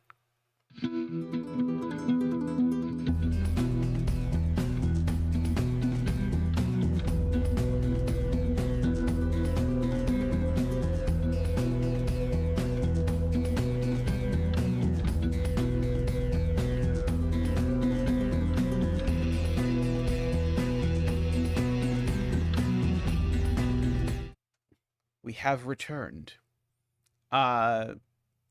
So in this column, I need to either have those two be stars or there needs to be a star down there.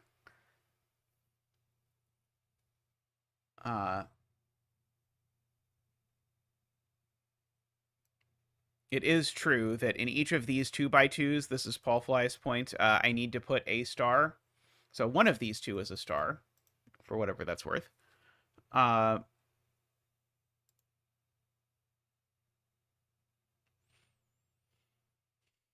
If this is not a star, where on earth is this region growing to get a second star? I guess it could get one like all the way down there.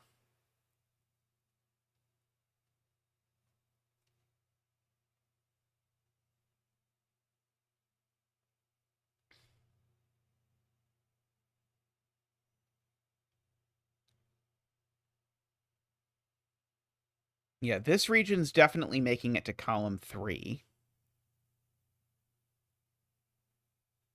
I agree there. So is this never gray? Oh, maybe the gray could do something really ridiculous like that. I think that might be possible.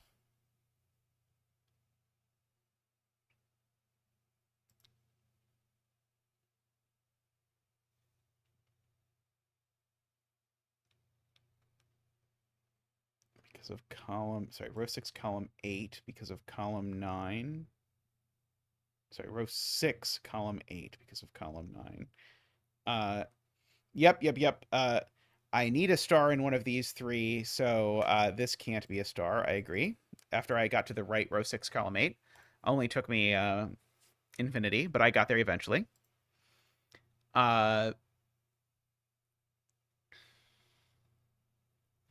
One of these has got to be gray, because this gray has to get out. I feel like I'm probably ignoring one of the Tapa clues that's very useful. That's my guess.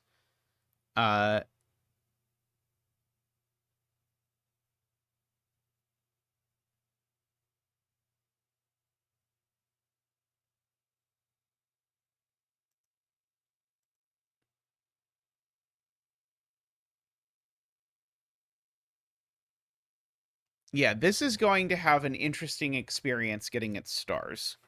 That's certainly true, but I haven't figured out anything that I can prove about that yet. Uh,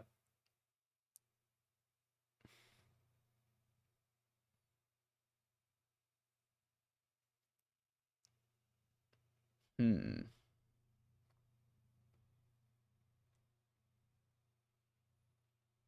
I'll try not to be too hurt that this is a 2-star puzzle. That that I feel very stuck by. Uh, the fact that this is 3 total stars means that I do need to make sure that I don't sort of like that I do need to actually put some greens in some of these cells, but I don't know exactly what to do with it.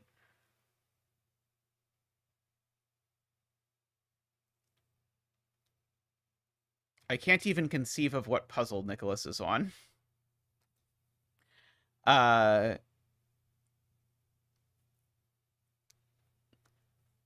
Is it possible Nicholas is looking at the clover puzzle? Was there a 1 in row 4, column 3? There was not a 1 in row 4, column 3 in the clover puzzle. It must be like the math pesto puzzle or something? I'm not sure. Was there a 1 in row 4, column 3 in the math pesto puzzle? There was not. I do not know, is the answer.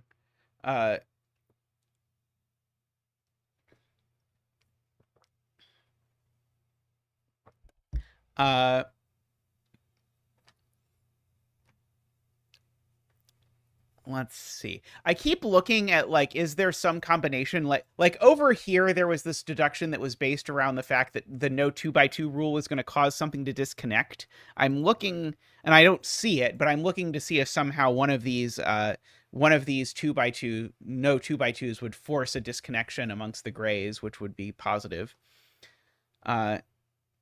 Each region has a clue. That's correct.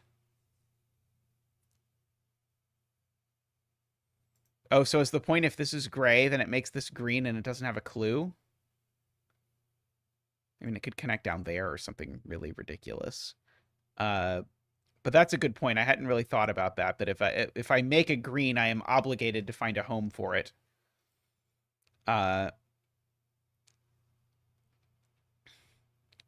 Kurbon says the column 9 region is forced.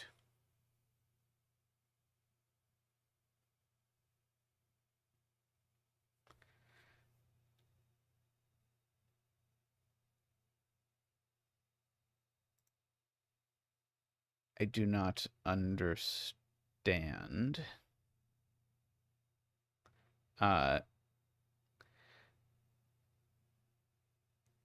It is going to be tricky to sort of get the gray out around this thing in a way that is positive without sort of without causing all sorts of problems. But the gray could sort of wrap up here or something. I don't know. I feel like it's the no 2x2 and gray rule that's doing the work of whatever the next step is that I'm supposed to see. I just don't see it.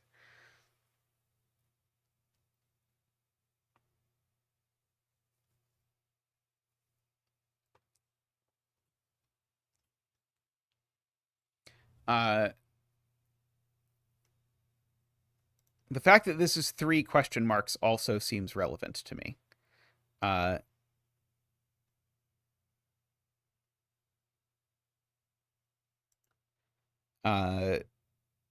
But I don't know what to do with it yet. This region needs to get somewhat substantially larger. I don't know if that's interesting.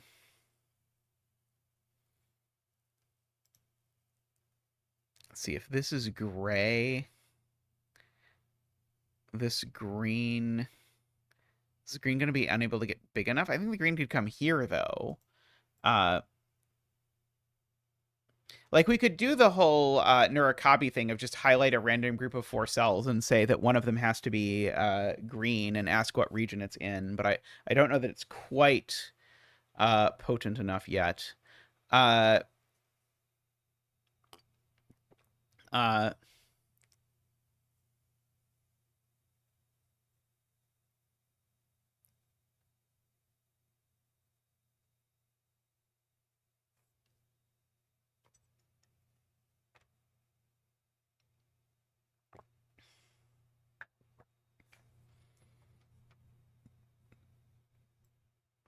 Okay, so people are asking, can it really happen that this goes over and down?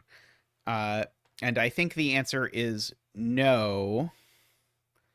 At least not... It can't get like that far. Because if this tries to go over down here, then now these are forced to be gray because the gray has to get out, and now this is broken. Can this get as far as here, even? If it goes down here,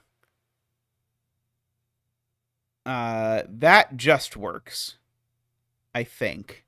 No, that closes off this this thing. The only way this works.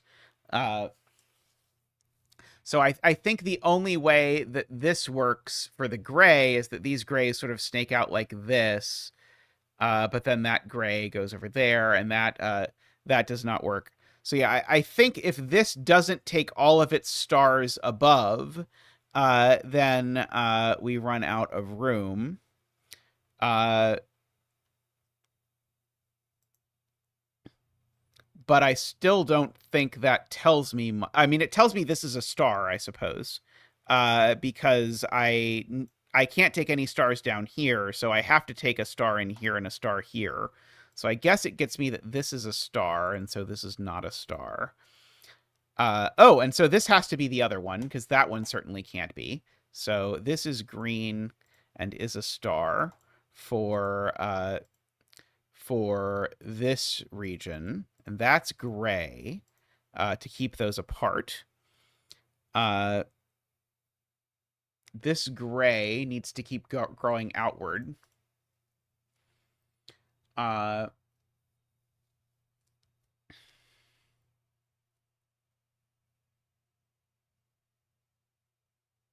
This isn't a star anymore because it touches that star. So this is a star now.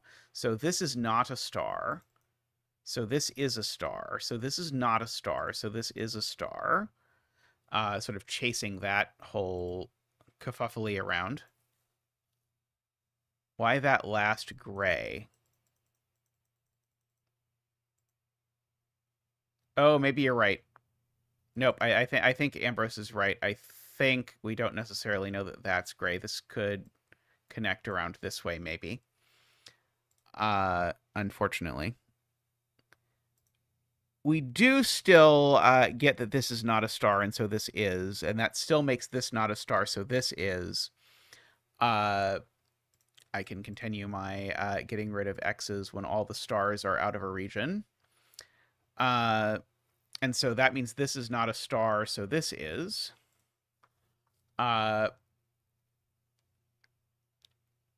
So that's not a star. So one of these two is a star. Just for the row. This is not a star. These are, of course, not stars. This column needs an extra star, which is going to go in one of those two places. So these aren't going to be stars. These aren't going to be stars because of that one. So one of these is going to be a star for the row. So these aren't going to be stars. In fact, actually, this whole column... in fact, these stars looking down actually tell me that that's a star. We would have taken uniqueness arguments a second ago, but now now I think we might be making enough progress that we don't need to take uniqueness arguments at the moment. This is certainly not a star anymore, so that is, so that isn't, so that is. So these are both green.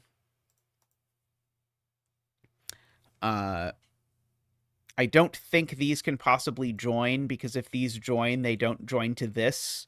And then this doesn't have enough stars, so this is not... This cell is gray. Right.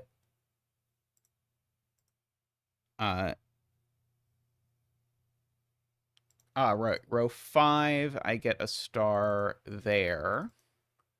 Row 7, I get a star there, is being pointed out.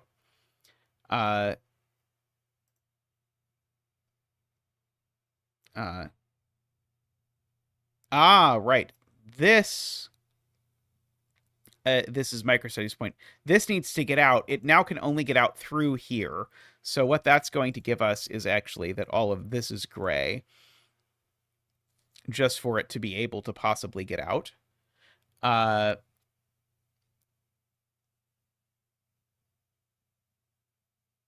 Row 8, column 6 is not a star. Agree. So this row needs its last star here, right? There's no other place to put a star, I do not believe. So that's not a star, that's not a star, that's not a star. So that is a star. So that's not a star, and that is a star. And now this is a star. And I think that gives us all the stars. 2, 2, 2, 2, 2, 2, 2, 2, 2. Yep.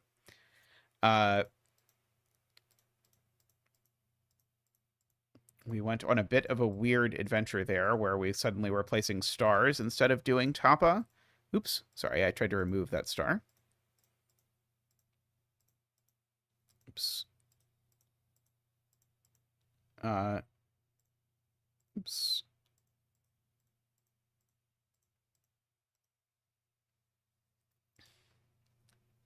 Okay, this is definitely green and that's green. Right, every star is green, for example.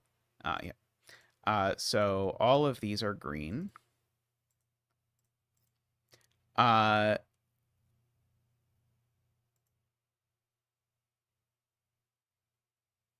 see. Okay, one of these two at least is gray. Zetamath, Eraser of the Stars. Is that going to be my magic card? Because I dig it.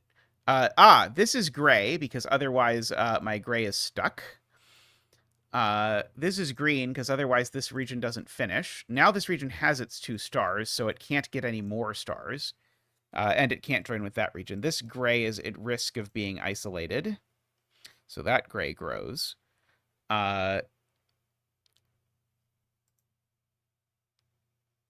This gray can't get out down here, so the gray has to get to at least there.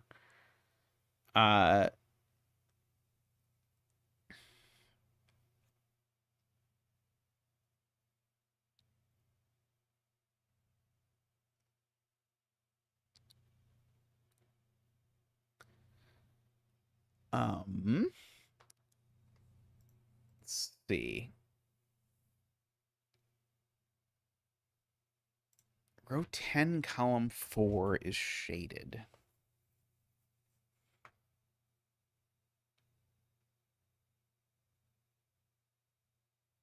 If it's unshaded, then that's shaded. No, right. If it's unshaded, then this needs to be shaded to separate them, and that doesn't work. Right.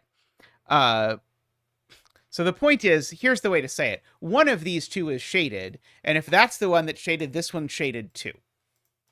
By connectivity is the way that I think MicroStudy was thinking about it. This gray is not out yet. Will help.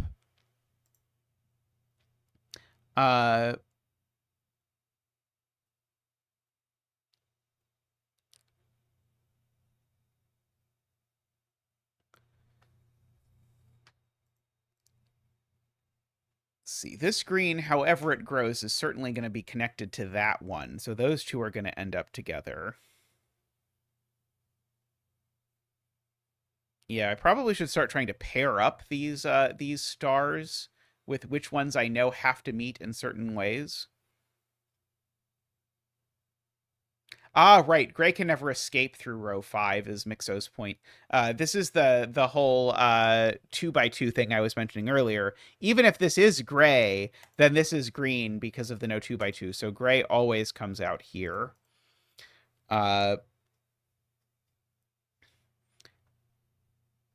Now, if this is gray, we have an enormous problem. Because now if this is gray, the gray needs to get out because that's now become green. And so the gray gets out. But now this doesn't have a clue. So this is not gray. It's green. And so that's gray. This is now green to connect the green, which means that this is now gray. So this is now green. So now that's gray, just to keep them apart. Not in the bifurcation palette, please. In fact, this whole branch still hasn't connected yet, so it's going to zip around all the way over to there at least. This is going to be green in order to make sure that this finishes. This 3 is finally happy. Let's see.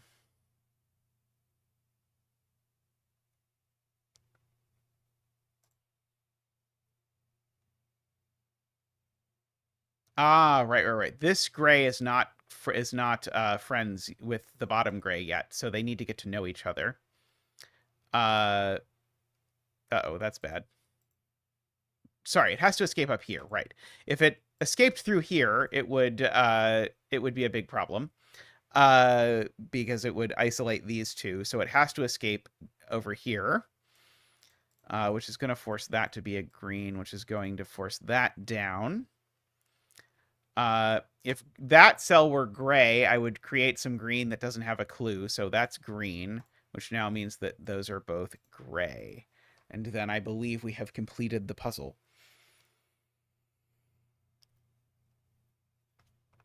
I don't know. All these Bence puzzles are rated as 2 stars, and I feel like I have found them all to be more than half as difficult as Denver, we'll say.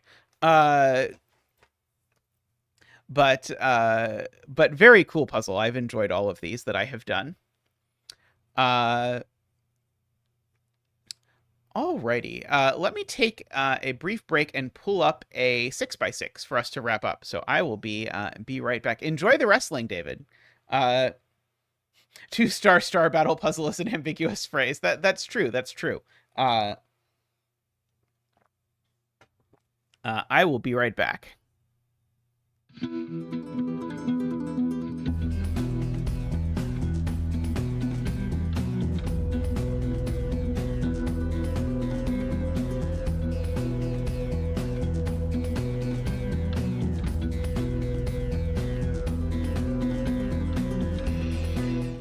And back. There was an odd even bridge question, or an odd even bridge puzzle. So we're going to do the odd even bridge puzzle by Jay. So the way this constraint works, and so this constraint I only learned about from Clover's pack on the 24-hour stream.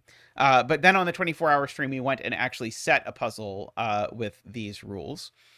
So in each pair of circles that are joined by a line, the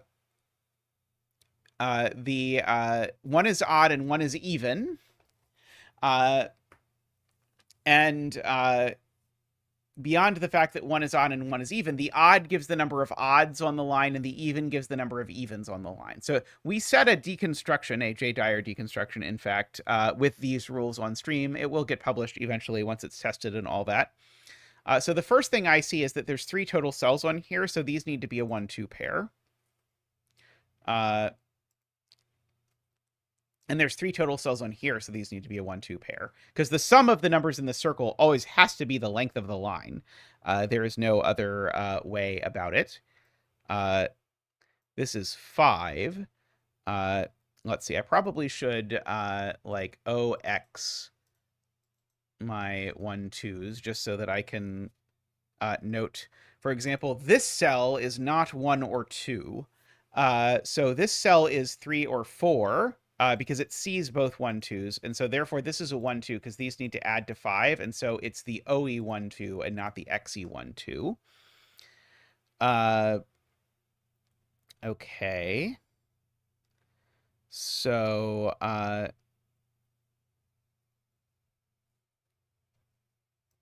oh, this is 11 cells long.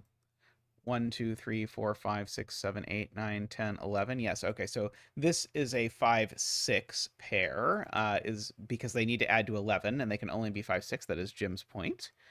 Well observed. OE 1-2 in box 6. Oh, right, OE 1-2 in box 6 is here. Oops, sorry, I don't know why I tried to make it orange.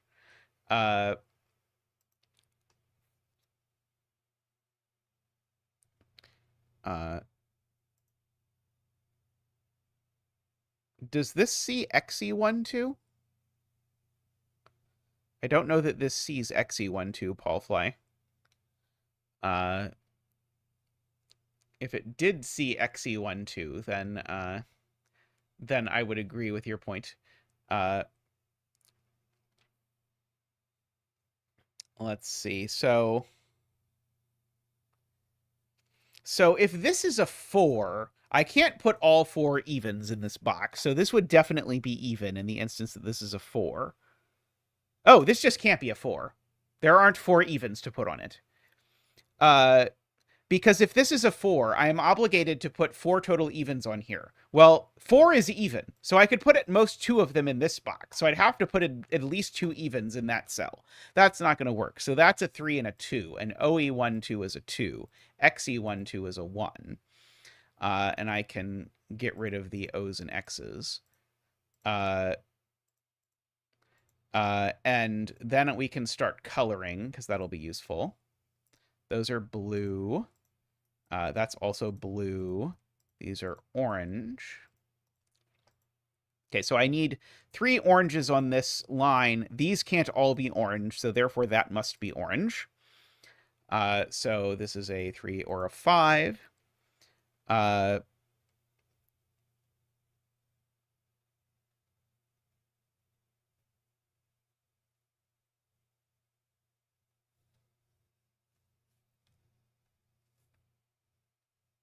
The one in the circle doesn't count, Martin.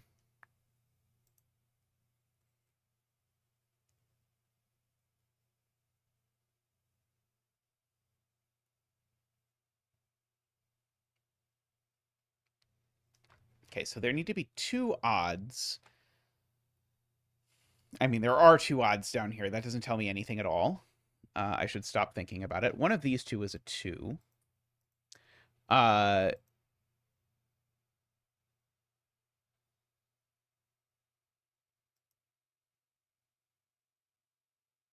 Row 1, column 1 is not even, because if row 1, column 1 was even, then there would be 2 evens here, 4 evens here, and only at most a 5th even there. So this is always odd. Agree. Because of the parity of these. So now there's 2 odds here and 2 odds here. So therefore this needs to be the last odd, is MicroStudy's point. In order to make this work, just so that this line actually has 5 odds on it. And now this line will work no matter what. I believe is the story. A 5-6 pair looks at this cell, so it's actually a 3 and that's a 5, because again, that's a 5-6 pair looking at it. So therefore these are all blue, because they're not things. That's a 2, because it's the only place for 2 in the box. So that's a 2, because it's the only place for 2 in the pencil marks after I remove one of them. So these are a 4-6 pair.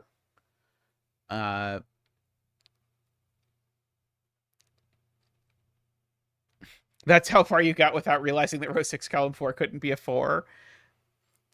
4, 5, 6 for these. That one's not a 5.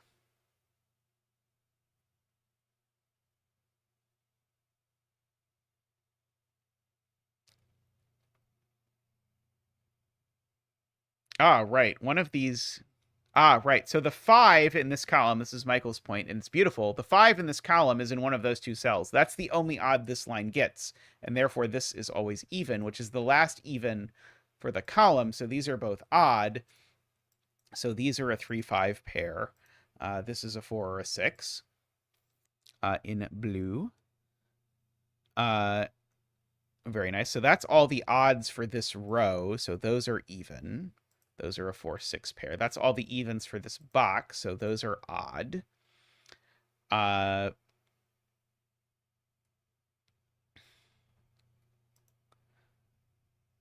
This is 1 or 5. Ah!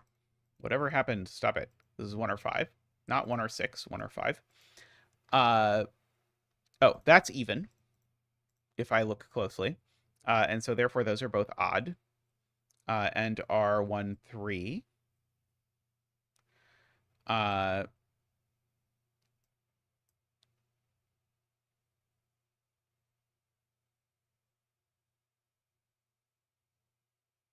There's only 1 odd on the column 2 line, so therefore that's even, Ambrose points out. So that gives me that this is odd and this is even, and so that's 5 and that's 6, which makes that 3 and 5 and 1 and 3 and 4 and 6 and 4, 4, 6, 4, 4,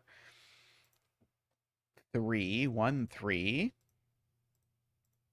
orange, blue, orange, orange, orange, blue, blue, orange, and blue. And we can wrap up quickly from there. 6 and 4 and 1 and 5 and 1 and 6. Very nice. I enjoyed that quite a bit. I liked I've liked all of the odd even bridge puzzles of this sort that I have done. Granted, I have only done a 4x4, a 6x6, and one that we set together that somehow miraculously did not break at the end. I don't know how exactly. It sort of seems kind of amazing.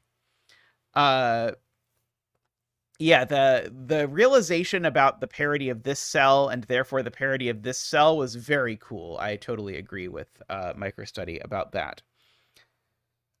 Alrighty, but that's about time to wrap up stream for me. So thank you everyone for joining. Welcome again to all the new members. Thank you again very, very much to Danita for donating 10 memberships. So I hope you all enjoy your membership privileges. If you want to support the channel, and you did not get gifted a membership earlier, you can get one by clicking the join button down below. And then for as little as $5 a month, you can support the stream. Thank you so much to all of you who do. It really does make a difference. If you're the sort of person who would rather do sort of a one-time donation, you can go to the Ko-fi link that's sort of on screen very subtly. If you would like to make a one-time donation, those are appreciated as well. I'll be streaming again after we have moved to the Airbnb, so I don't know the exact timing of that. I am hoping that everything goes painlessly and smoothly, and that we are able to do it sooner rather than later. The Discord will let you know exactly when what is happening and that sort of thing. It won't be too long, but I can't promise an actual day until we sort of figure out, like, how is the internet at the Airbnb and all these sorts of fun questions.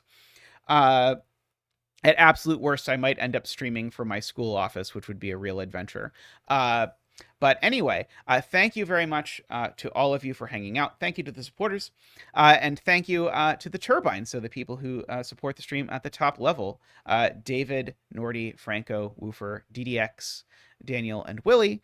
Was glad to see that DDX was able to vote for puzzles again. I saw that DDX was having some weird issues, but DDX voted for today's puzzle, so I am hopeful that DDX was successful. All right. Thank you, everyone. I'll see you all very soon. Have a great day. Bye for now.